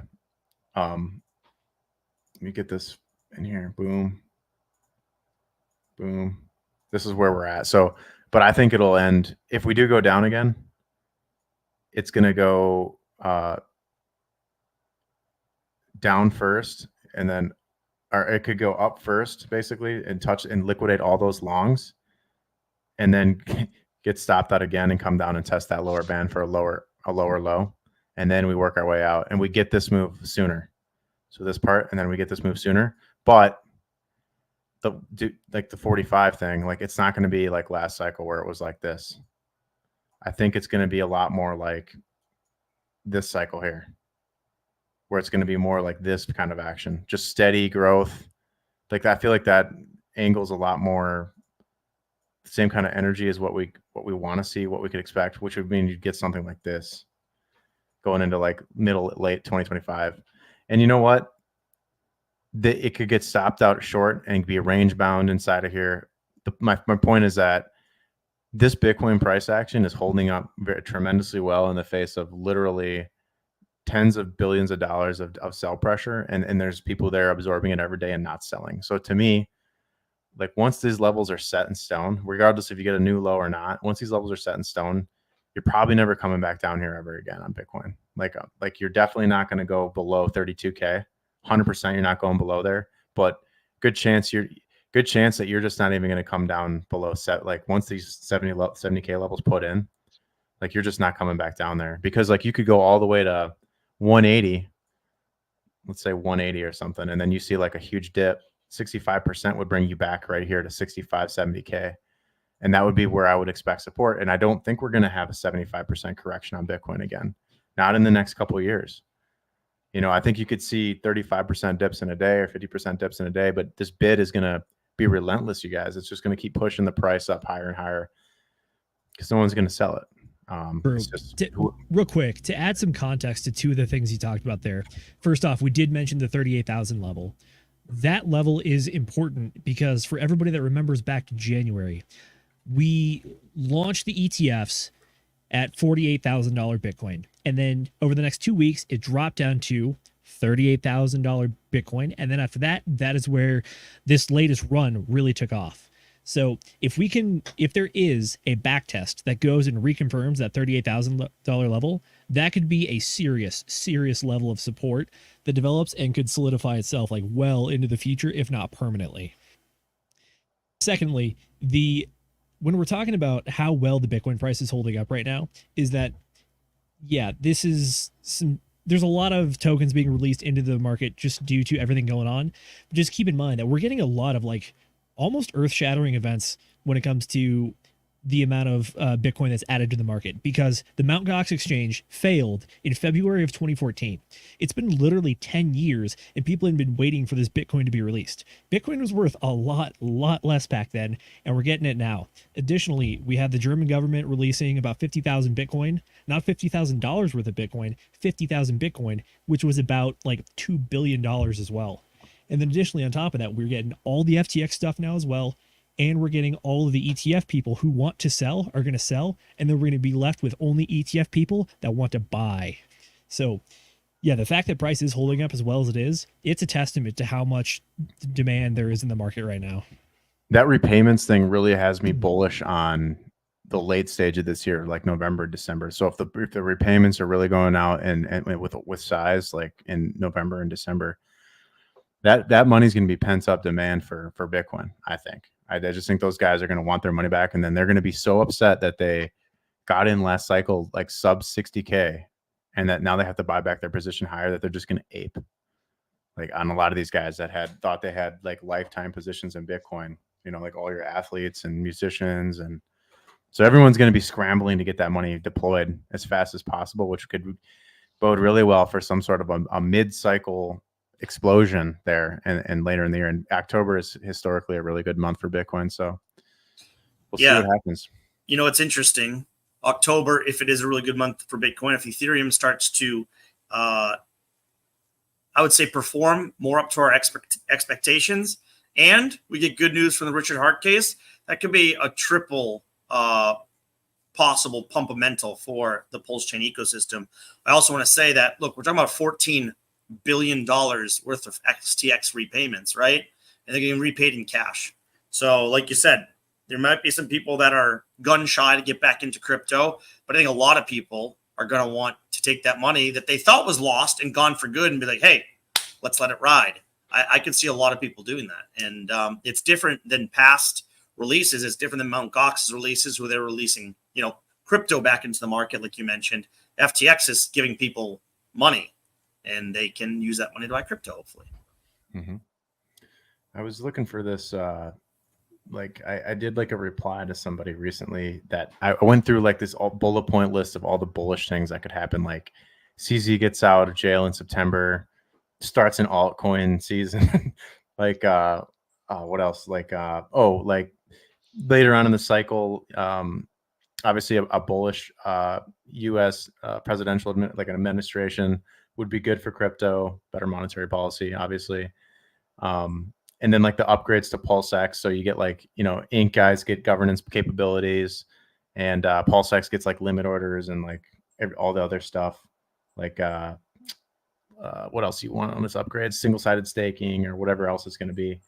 I mean, if I can find this tweet, it was pretty good. I mean, there's a lot of things that can stack to create a bullish sentiment. Like, you notice how fast people's energy changes when prices are up or versus when prices are down. And I'm right there with you. Like, when prices are this low at the all-time lows for Pulse Chain, it can be pretty brutal. But I also think that opens up a huge opportunity for basically the punks to get out at a low price, which should loosen the overhead resistance on us. So I don't know where this tweet is. I can't find it, but If you find it, let me know. I'll pull it up right now. I just wanted to give you a little privacy while you're browsing. yeah, that's perfect. Thanks. Access, when you I know that you kind of started watching us early on when we started this show a little over a year ago. I don't know if you ever watched our third episode. Our third episode over a year ago was literally all of the things that could stack to create a perfect storm. And Nice. the perfect storm theory. And we revisited that 6 months later. And a lot of what we talked about in that episode had already started to fall into place. So we're gonna redo that episode again in the future. But we talked about this over a year ago about all of the positive momentum that could fall into place and the puzzle pieces that could continue to make this market much higher than we think, and maybe the bull market lasts longer than we think, which is somewhat what you're talking about today. Maybe it's not a blow off the top cycle, but it could be a cycle where we get up much higher in a longer period than we anticipated. Of course, like you said, that would be a lengthening of the 4-year cycle, or maybe we don't see a 4-year cycle exactly the same way that we did previously. So currently, as you see it, when would you think you could see a top for the current bull cycle if we chopped sideways and didn't go up as parabolically as we have in the past? Yeah, I mean, I've been looking at spring of 2026 as like a top potentially. A lot of my estimates like land right around that time frame. Longer than that would even be surprising to me, which it's not out of the question, I guess. Because of the volatility of the times we're in. I mean, we've got regional wars going on now. This is happening right now over in the Middle East. Like, at least that's purportedly what's happening. That's serious shit. So yeah, I mean, that and like the U.S. like eating itself from the inside out there's going to be some chop here in the next like 6 months. Very uncomfortable, isn't it, for investors, I think. But once you can get a lot of that behind us, it's really going to open up the possibilities for doing a bigger moves later, especially on the back of like the AI movement, right? So like there's a whole other bunch of technologies coming online that's vertically integrating and eliminating a bunch of jobs, which it looks bearish on the surface, but it really becomes huge inefficiencies and profit margins increase dramatically when like one person from home can do the job with AI can do the job that used to take 5 or 10 people, or just it took 2 to 5 times as long to do it. Like the whole world's going to go through a restructuring. It has been, obviously we've seen it since 1999 when things totally changed with the internet and stuff. So I think that is going to accelerate, and it's fun to witness and be a part of for sure. I don't have really any clear answers about. All I can tell you for sure is that we're not that far off of old cycles. We're a little bit ahead. Obviously, you guys know that we're at the highs a little early, but I would say within the next like year, we'll have an answer on whether we're going to top next year, or obviously by this time next year, we'll know if we'll probably be topping around then, or we'll be pushing out to 2026. That. So to clarify, when we were talking earlier, it sounds like your thesis is not just a super cycle or an extended right translated cycle for the Bitcoin 4-year cycle, but actually a paradigm shift as to how the market works. And the reason that the paradigm shift happens is because crypto now has the support and just the sheer size of having traditional finance integrated into it. And what that does is it really exasperates the effect that we've seen starting through the last cycles for Bitcoin, which is we see lower highs and we see higher lows, aka lower drops, which means that we're going to start to normalize a bit and the volatility is going to reduce just because the size of the pool keeps growing larger and larger and larger. Traditional finance is absolutely massive. I think, what was it? Bitcoin is sitting at about like a $1 trillion market cap right about now, and that the entirety of the crypto market cap is like right around 2 trillion as well. when it compares to the traditional finance markets, that absolutely is dwarfed by that. And I want to say that it was the stat we used previously on one of our shows was that all of the retirement accounts in the US alone is about $39 trillion. So it doesn't even take all of that kind of economic energy. But if traditional finance, which is who manages people's retirement accounts largely, if they even use a portion of that economic energy into the crypto sphere, it's going to have an outsized effect just because of the size comparison of the two. 100%. Okay, so one of the things that I think we also talked about earlier is one of the rules that I've followed through my investments and my trading is that I'm going to assume that a trend holds until I get verification that the trend is broken. So right now we have verification that the Bitcoin 4-year cycle is a pretty good operating model and is likely going to continue. What do you think is a sign that would verify in your mind that the 4-year cycle is broken? Is it like a time-based thing? Is it a retracement kind of thing? What are you saying? Well, I like to look at the way I think about it is just coming from a mining background. Like the economics of Bitcoin mining has completely been altered. So like in the beginning, you had all this friction where even centralized exchanges were hard to find. Like there really wasn't anything. There was one in the beginning, and then I think Coinbase was a huge leap forward. But even then, like in 2016 and 17, if you remember, like you couldn't even get signed up to a lot of exchanges because they were so backlogged with signups because the whole industry was just exploding in popularity. And so like there was all this friction in there, and at the same time as all that was chaos was going on, the newest like mining technology, like the Antminer S9 at the time, was like hyper efficient, like 6 times more efficient than the previous one. And every iteration since then has gotten exponentially more efficient than the last. And in addition to that, Bitcoin's already crossed through the Rubicon on general acceptability globally. And so that does put that extra bid there, but it also allows miners to convince shareholders and business partners to use capital to take on debt to take on debt to use the capital to actually buy more Bitcoin than they're mining as a hedge to upside price appreciation. And so they're able to front load on Bitcoin and mine Bitcoin so they can, which is not the way that used to be. Not only that, but cooling has changed. So they have liquid cooling models now. They have huge industrial plants that they never used to have before. They're operating on biogas or natural gas, which reduces electric costs by like down to like sub penny per kilowatt hour levels, which is like 5 to 6 times lower than what general Joe Schmo was using to mine back in like 15, 16, 17 off the regular power grid.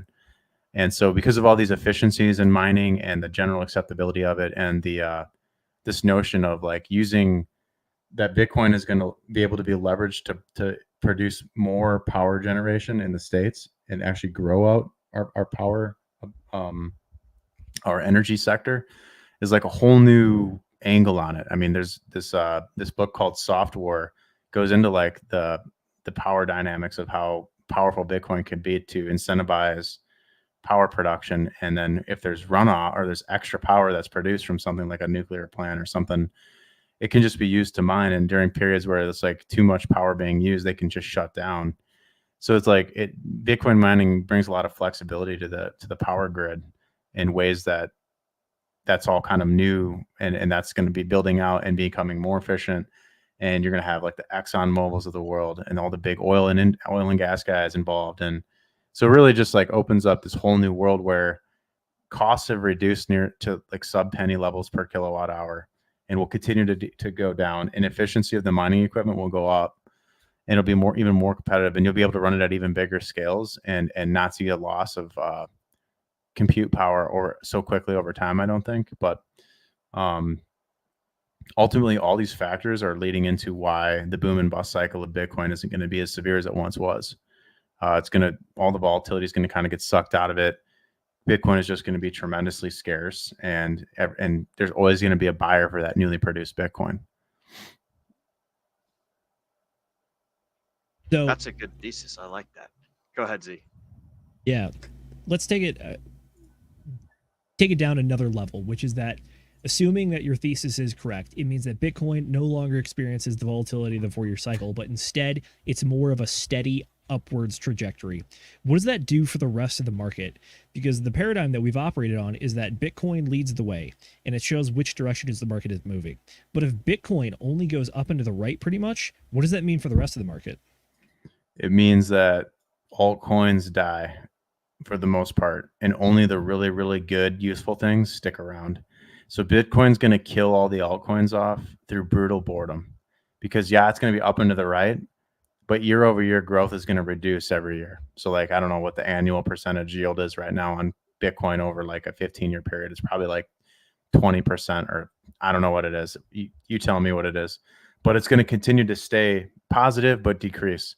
And so, I always used to talk, it's like this: from $10,000 to $20,000 is a 50% move, or it's a 100% move. From 10,000 from 20,000 to 30,000, you're only gaining 50%. So I mean, it's like eventually the prices get so big that you're going to start seeing $10,000 swings in a day, and it's not going to phase people. And then there's going to be so much money to be made in that super liquid Bitcoin market that you're not going to. The big guys aren't interested in shitcoin of the week because there's no liquidity there. And if you can trade this asset that trades like $10,000 ranges with like $100 million, $500 million, $1 billion, and there's like $3 or $4 trillion of liquidity sitting there, like real cash liquidity, like that's like a dream, right? That's what Bitcoiners always wanted. They always wanted that to be globally accepted, and that we had the liquidity there. So I just think I think Bitcoin this is something I said about on the cruise in December. I was like, I think retail is pretty much for the most part giving all their Bitcoins away. And the only people that hold it now are like big institutions. And so we won't see the same rotation out of Bitcoin and into altcoins. And if we do see it, it's not going to come until Bitcoin's like 2x off its all-time high.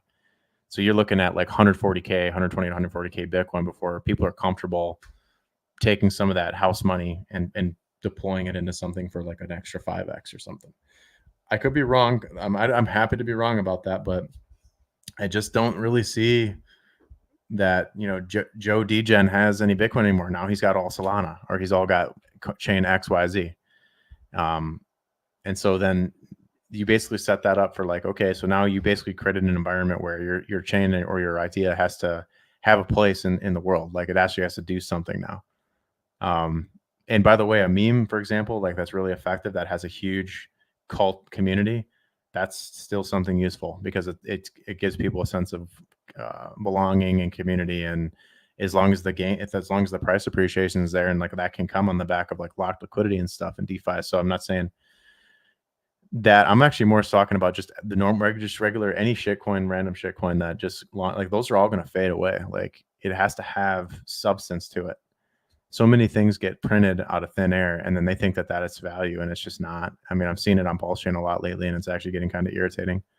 But like, your thing has to have substance, and I think anything that doesn't is it's not gonna capture the rotation out of Bitcoin and Ethereum into alts anymore, because those guys don't need to play that game.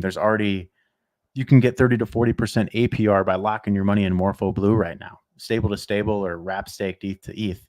Guys, the game is evolving. The meta game is changing. You guys got to get up with the times. It's not so much about the price chart anymore. The gains are being made at the protocol level. So get with the program. Like we've been ahead of this now in my group for a while, but it's like now it's becoming really clear that Richard Hart was like 6 or 7 years ahead back then. Like, good luck catching up. Like there's this whole industry is evolving so fast. So what's the solution, or what's the hope for altcoins?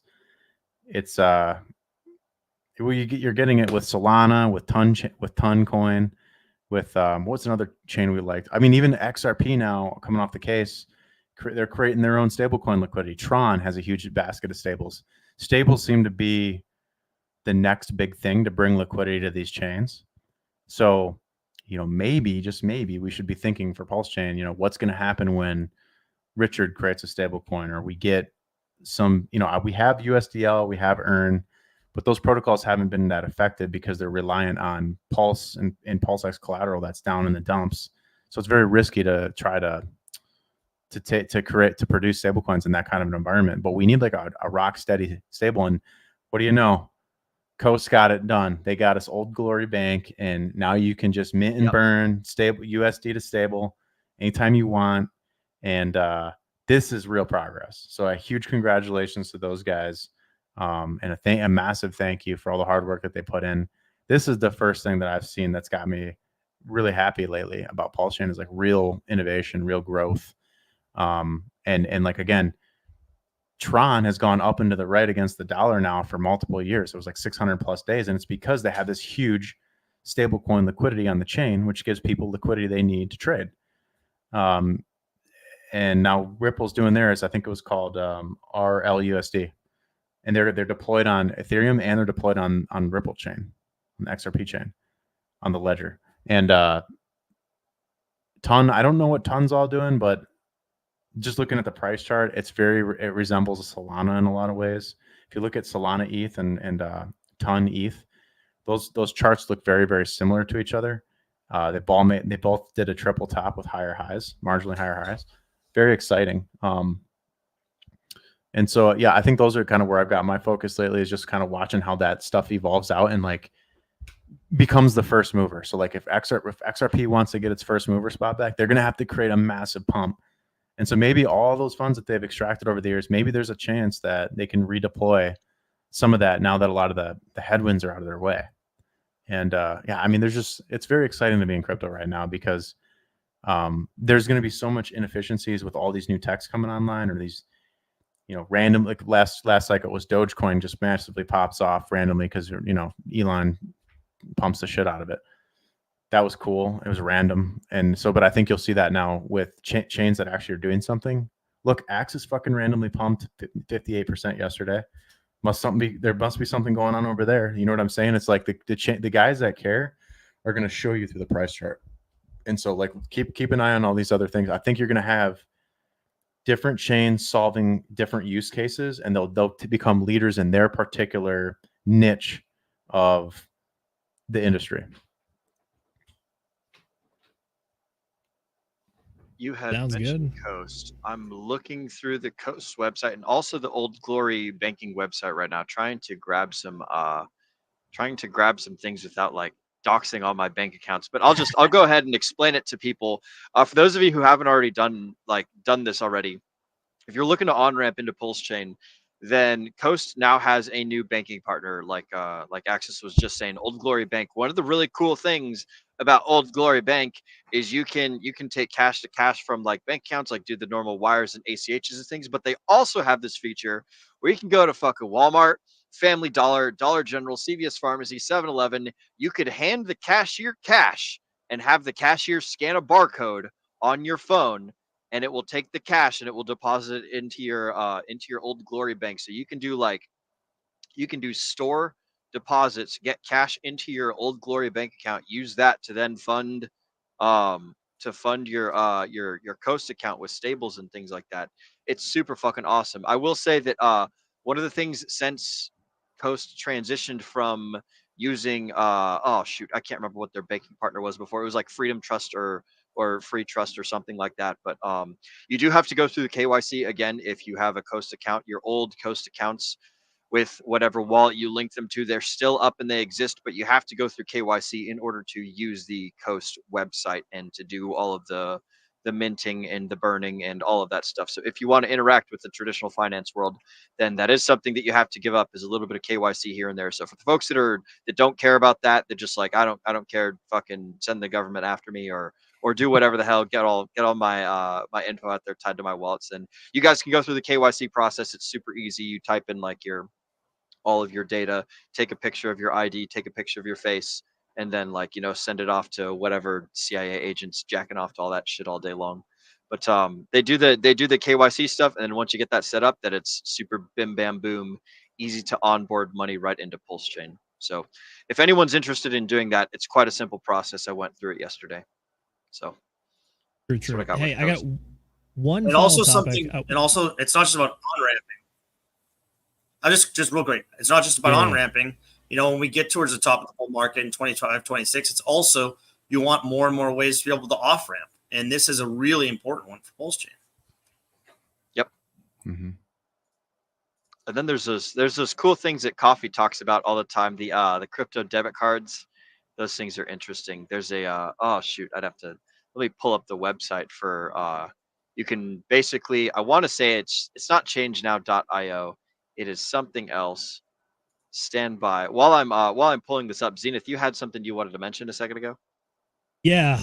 One final topic I did want to cover with Axis while we're here is good old GoPulse.com showing us something rather interesting, which is that unfortunately we had a bit of a red day today. I know earlier when we had Black Monday in the week, we held up very well. Pulse Chain held up very well, didn't drop that much. Granted, it has been rather low, and today has been unfortunate, to be honest. But at the same time, though, it is an interesting point in the market because, guess what? We're almost at all-time lows again. Pretty darn close, if I'm being honest. And in fact, we might even be lower than some of the bodies of the all-time low candles over here. Let's see. Yeah, this red line right here, that is the current price. So we are approaching the wick lows of the all-time lows as we speak right now in real time. That's the Pulse Chain chart over on PulseX. Let's see what we got. PulseX, we're still holding up well above all-time lows, which does look pretty good. Incentive token, I believe, yep, well above all-time lows down here at about like 30 cents. We're sitting at about $1.70, although it does look like we've gotten to the bottom of this trading range. And if we go much lower than this, we can move to a different trading range much lower. And then finally, good old PHEX. PHEX is, I believe, actually no, we didn't quite wick below this guy. Yeah, getting close, but not quite. Yeah, they look pretty scary right now, don't they? You could look look at both it. ways. You could look at It it as does. being scary, or you could look at it as being opportunistic on getting something that you're interested in. If you guys like are terrified by this and you want out, then feel free. I'll be happy to pick up your bags for you on the way. If you want to buy more, awesome. It's great to be on your team. Love to see you. It's good news no matter what. It's just you have to adjust the way that you look at things.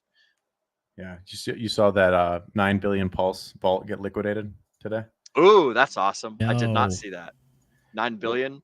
Yep, 9 billion. Yep. So there's one more person out. Either that, Well, or they were they either might have gambling or they were exiting. Well, they might have stables, and so then that means if the price drops in half from here, they can redeploy their stables and double their stack. Quite possibly, yeah.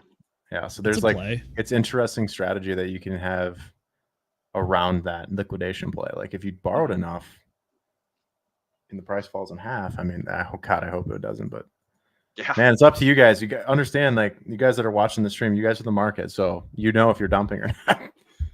You know, I mean, I don't know how many guys with size are out there still dumping, but they're out. Obviously, somebody's quitting. Yep. So I was expecting a volatility spike to the upside, not downside. It's I think it's really going to be a determining point for the future of Pulse Chain.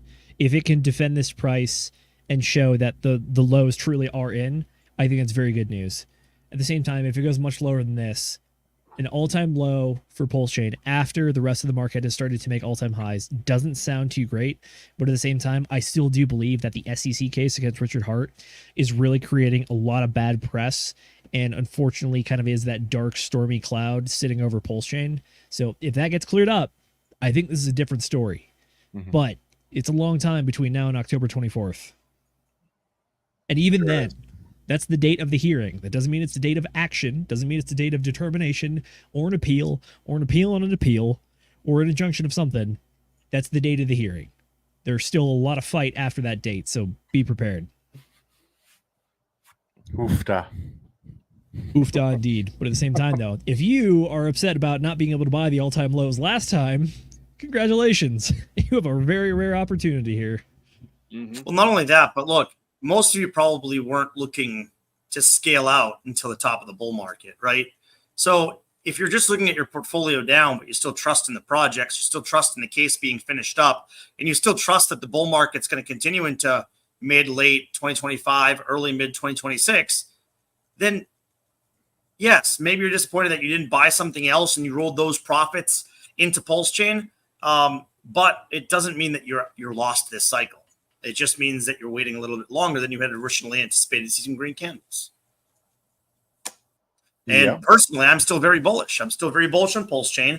I love what Richard's built. I love that it's a fork of Ethereum. That's not a security. I love what's being built. I love the communities. I love what people like yourself, Access, are doing. We have a lot of great builders. And look how many people are in the community currently, like active in the community, 100,000, 200,000. I don't even know what the number is. But think about that. 99% down plus for Hex, like bear market bottoms. And we're still here. We're still building. We still have a thriving community. I think that that's all really positive signs for the future of this ecosystem. And like you said, you have to choose to buy, sell, hold. But for me personally, I'm still very, very bullish over the next, 12 to 18 months. Maybe 24 months. Maybe it takes a little bit longer. I'm with you. I think I'm even at this rate, like I'm even bullish on the more longer term. There's plenty of opportunity. Look, we could make new lows, but as long as we get some sideways action, then like that's what's going to make me happy, because that's an environment that your money could be productive. The straight up, straight down stuff really doesn't do it for me. Like I like a nice steady growth, like something that grows substantially, but over like longer periods of time. And so, I mean, I could wait a long time in this ecosystem and just continue to grow and build out my positions and live with that, right? But I think that a lot of us are tapped out, and so like we're gonna have to reformulate new plans and new strategies to try to be able to. Maybe you have to start a business, maybe you have to get a second job. I don't know what it's going to be, but there's a lot of that's going to have to happen to get people's bags to where they need to be, because a lot of people were waiting for for like the massive run up by now. Like I think by now we were thinking DeFi summer 4 years ago. Well, we had spikes on Hex by then, huge ones, and people were up. I always find it rich when people are like, oh, Hexicans are still up from the beginning, and they got all this yield and a copy, and they got all this and all that. It's like, yeah, you and all of 5 people, right? Because nobody really fucking captured that. So it's like such a weak argument. Like, come on, man. Like that doesn't make anybody want to get in. It's like, what have you done for me? Not even just for now, but for the last 3.5 years. Right. Instead of sacrificing into Pulse Chain, you put that into Bitcoin, right? And look where you are now. You rotate that Bitcoin into Pulse Chain, and dang, your portfolio is looking pretty good. So, look, I understand people's disappointment in the current state of things, and you just have to realign your outlook and replan from here on out. You can't be worried about what you could have done in the past. That actually makes it harder to do what you need to do now based on current market analysis. And that's why we always talk about being ready to change, evolve, and mix it up if things aren't what you had originally anticipated happening. Again, look, this just gives me a chance to try to get more dry powder to buy some more coins. My bags, look, my EHEX bags are way bigger than I ever anticipated, even though I don't know what EHEX is going to be. But I sold it on Richard Hart's tweet, and then it goes all the way down, and I bought it recently, and it's like for nothing. Like I bought all my coins back and a lot more for next to nothing. So, look, if you believe in the ecosystem, just opportunity to pack those bags. Speaking of opportunities, I'm going to take this opportunity to interject, and we're going to do one final round of chat shoutouts, and then we're going to go ahead and move to close the stream down real quick. Before we do the chat shoutouts and before we close the stream, I'm going to just read off the final update for CZ coming out of jail. CZ is set to be released from jail on September 29th. Rumor had it that he was going to be coming out at the end of August, but that is not the case. He is going to be released on September 29th. And that's from Lampock, Illinois, or Lampock 2 somewhere. Oh, over in Los Angeles. So that is our final update. We didn't get a chance to hop into that article, but that's what's going on with that. Mr. Producer, if you wouldn't mind, go ahead pulling up these chats. First up, we got Paul Saxon. This came in earlier. Hopefully this is just a stunt, but the largest nuclear power plant in Europe is in southern Ukraine, currently under Russian control. One of the cooling towers has been on fire for a few hours. Best of luck to those Ukrainians as far as I'm concerned. I don't remember if Chernobyl's in Ukraine. but they don't exactly have a good history of all of their towers over in that area. I hope that it stays under control and that everyone has a good time and things don't turn to shit over there. But here's hoping. We will see what happens. We will see what happens. This is part of the price to pay for having nukes. Crypto Black Sheep next up. I'm still going to say that PDI is going to $1. Good to hear, bro. I would love to see it. And then Axis Alive responding with I has PDI. I also have PDI. I think that it's an excellent campfire story, if nothing else. Just like all of these yeah, it'll probably be a profitable campfire story, even if it doesn't go to $1. Yep, I call everything campfire stories, Axis, just in case you're unaware. I think that everything's a fucking campfire story. Like That means that you're living a good life, my man. Yeah, I mean, from the news that we're living, or from the stuff that we're doing in every single day, the stuff that we hear, like the history books that we read, everything's just a fucking story. Like, and the level to which like the number of people believe it, like how we get into that whole like Metcalfe's law, the more people that believe in the same thing and are part of the same network, the more valuable it is. Like, I've come to realize, or at least this is my just whole thesis on life, is everything's a campfire story. So hopefully that idea sticks. And then finally, we've got Crypto Black Sheep saying, I love all this shit that's being built on Pulse Chain. You're absolutely right, bro. We got some cool shit going on over here, and more shit to come from my understanding. All right, gentlemen, we've reached the end of our 2-hour discussion here on the DGen Roundtable. It's time for us to go around the horn, say what we got going in the near future, and where the folks can find us. Starting with, we're going to go ahead and start with Brendan, and then we'll toss it over to Axis, then Zenith, and I will finish this out. So, Brendan, what have you got going on in the near future, and where can the folks find you? Hey, man, you can find me here Wednesdays and Sundays as often as I possibly can. Find me on X at anonymous_bean.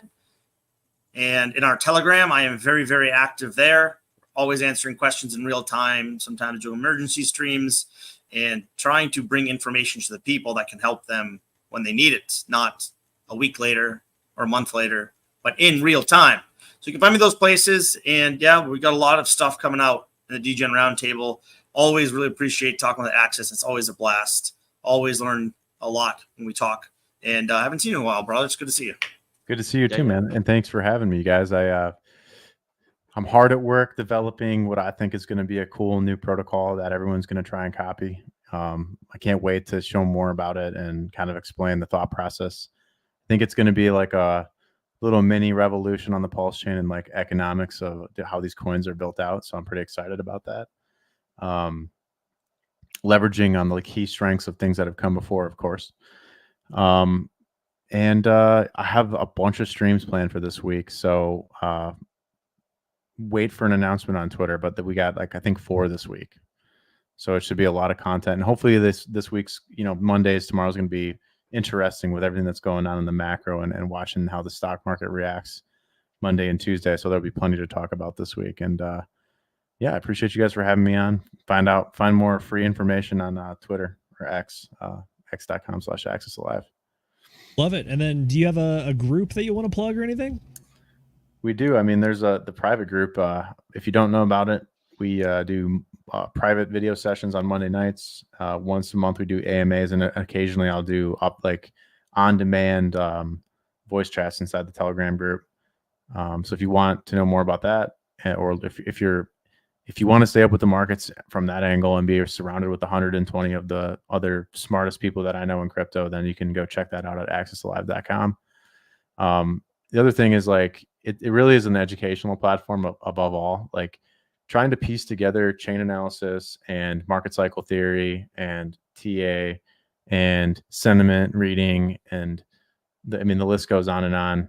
Liquidity providing, like my golden sauce, like to try to figure all that out on your own is like a near impossible task. And so, even I was taught the beginnings of it from Silver the Antidote, who learned from Richard Hart himself. And so I feel like it's a skill that you kind of need somebody to help you with, because you have to bring together all these. It's multidisciplinary, and it's, if you want to be educated on that stuff, then, and you want to grow and learn together, then maybe that's something you do, is go check out that group. Very cool. Excellent. Well, again, thanks for coming on. This has been an absolute blast, and we appreciate you delving into the thesis for the paradigm shift in the market. It's really interesting stuff to think about, and if you're right, you're going to absolutely hit that out of the park. So it's some top-notch information. And by the way, if anybody out there wants to be cool enough to get your own Access to Live poker chips, you got to go to Vegas next year. I think it's probably the way to do it. Limited edition, 55 only. It's a second edition, right? So that's the one. Yeah, I got that one, and then I got Crispies as well. Let's go, dude. So, yeah, they did just announce the dates for Vegas next year, so go ahead and sign up for that. Sign up for the golf tournament. I'll see you out there on the links. But other than that, yeah, I'm Zenith. You can catch me on Instagram and Twitter at ZenithDI. Very excited to have Access on the stream, and folks, it's only going to get more and more exciting from here, because even this next week, like literally tomorrow, we have a CPI report coming out. And then the next month, we have another CPI report before we get to the thing that people were trying to call for an emergency one of, which is a Federal Reserve FOMC meeting, where right now the markets are looking like it's probably going to be a 0.5 point drop instead of a 1/4 point drop like they were talking about a month ago. Traditional finance is not supposed to move too fast, especially when it comes to the interest rate stuff. But the predictions on the interest rates, especially over the last 2 weeks, have been all over the place. So keep up to date on everything. This is possibly the most exciting time in the cycle. And like Axis mentioned earlier, it's one of the most uncertain times in the cycle as well. So stay tuned as what we got going on. But yeah, thanks for showing up, Axis. Thanks for showing up, audience. We love all of you guys. Shout out to Black Sheep out there. You're the best, man. Will, take it away, brother. Goddamn right. Real quick, before I take it away, Zenith, I got a question for you regarding book club. Next week's book club, do you want to do that as the replacement for what we were going to do this week? So do the 5 rings next week, or do you want or shall I take Yeah, we'll do 5 rings this week. Okay, sweet. So this week coming up, this Friday, Friday the 16th of August, we're going to be covering the 5 rings by whoever the hell wrote it. And Musashi. then the following, Wasashi. Yeah, so the 16th Friday, we will be covering the 5 rings, and then the following Friday on the 23rd, I will be leading us through the Toyota way. So I don't remember who wrote that one, but that is the schedule for book club in the coming future. As far as Whiskey Wednesday and special guests go, I can't remember what's going on, but you guys can always catch us here streaming Wednesday, Friday, and Sunday at 8 p.m. Eastern. For the folks that don't know, my name is Will Stevenson. You guys can find all of my socials from the Pulse domain will.pls.fyi. And then the thing that I really like plugging is this little Hexagon Meetup Telegram group that I made, bit.ly/hex_meetup. If you're a Hexagon, you want to meet other Hexagons, then you need to head on over to that little bit.ly link. You can go straight to t.me/hex_meetup. But it's a little bit less confusing because this bit.ly will take you straight to a Start Here tab inside of that Telegram. It'll explain how to use the Telegram to maximize advantage, or to the maximum advantage possible, so that way you could go and meet other Hexagons, have a great time. Other than that, I think that about does it for all the show and announcements, everything. I want to thank you all for spending your valuable time with us here on the DGen Roundtable. And as our very own Agent Jay says, we know that time is your most valuable asset. So, Mr. Producer, go ahead and get that trigger finger ready. And I want to remind all the folks at home to DGen responsibly.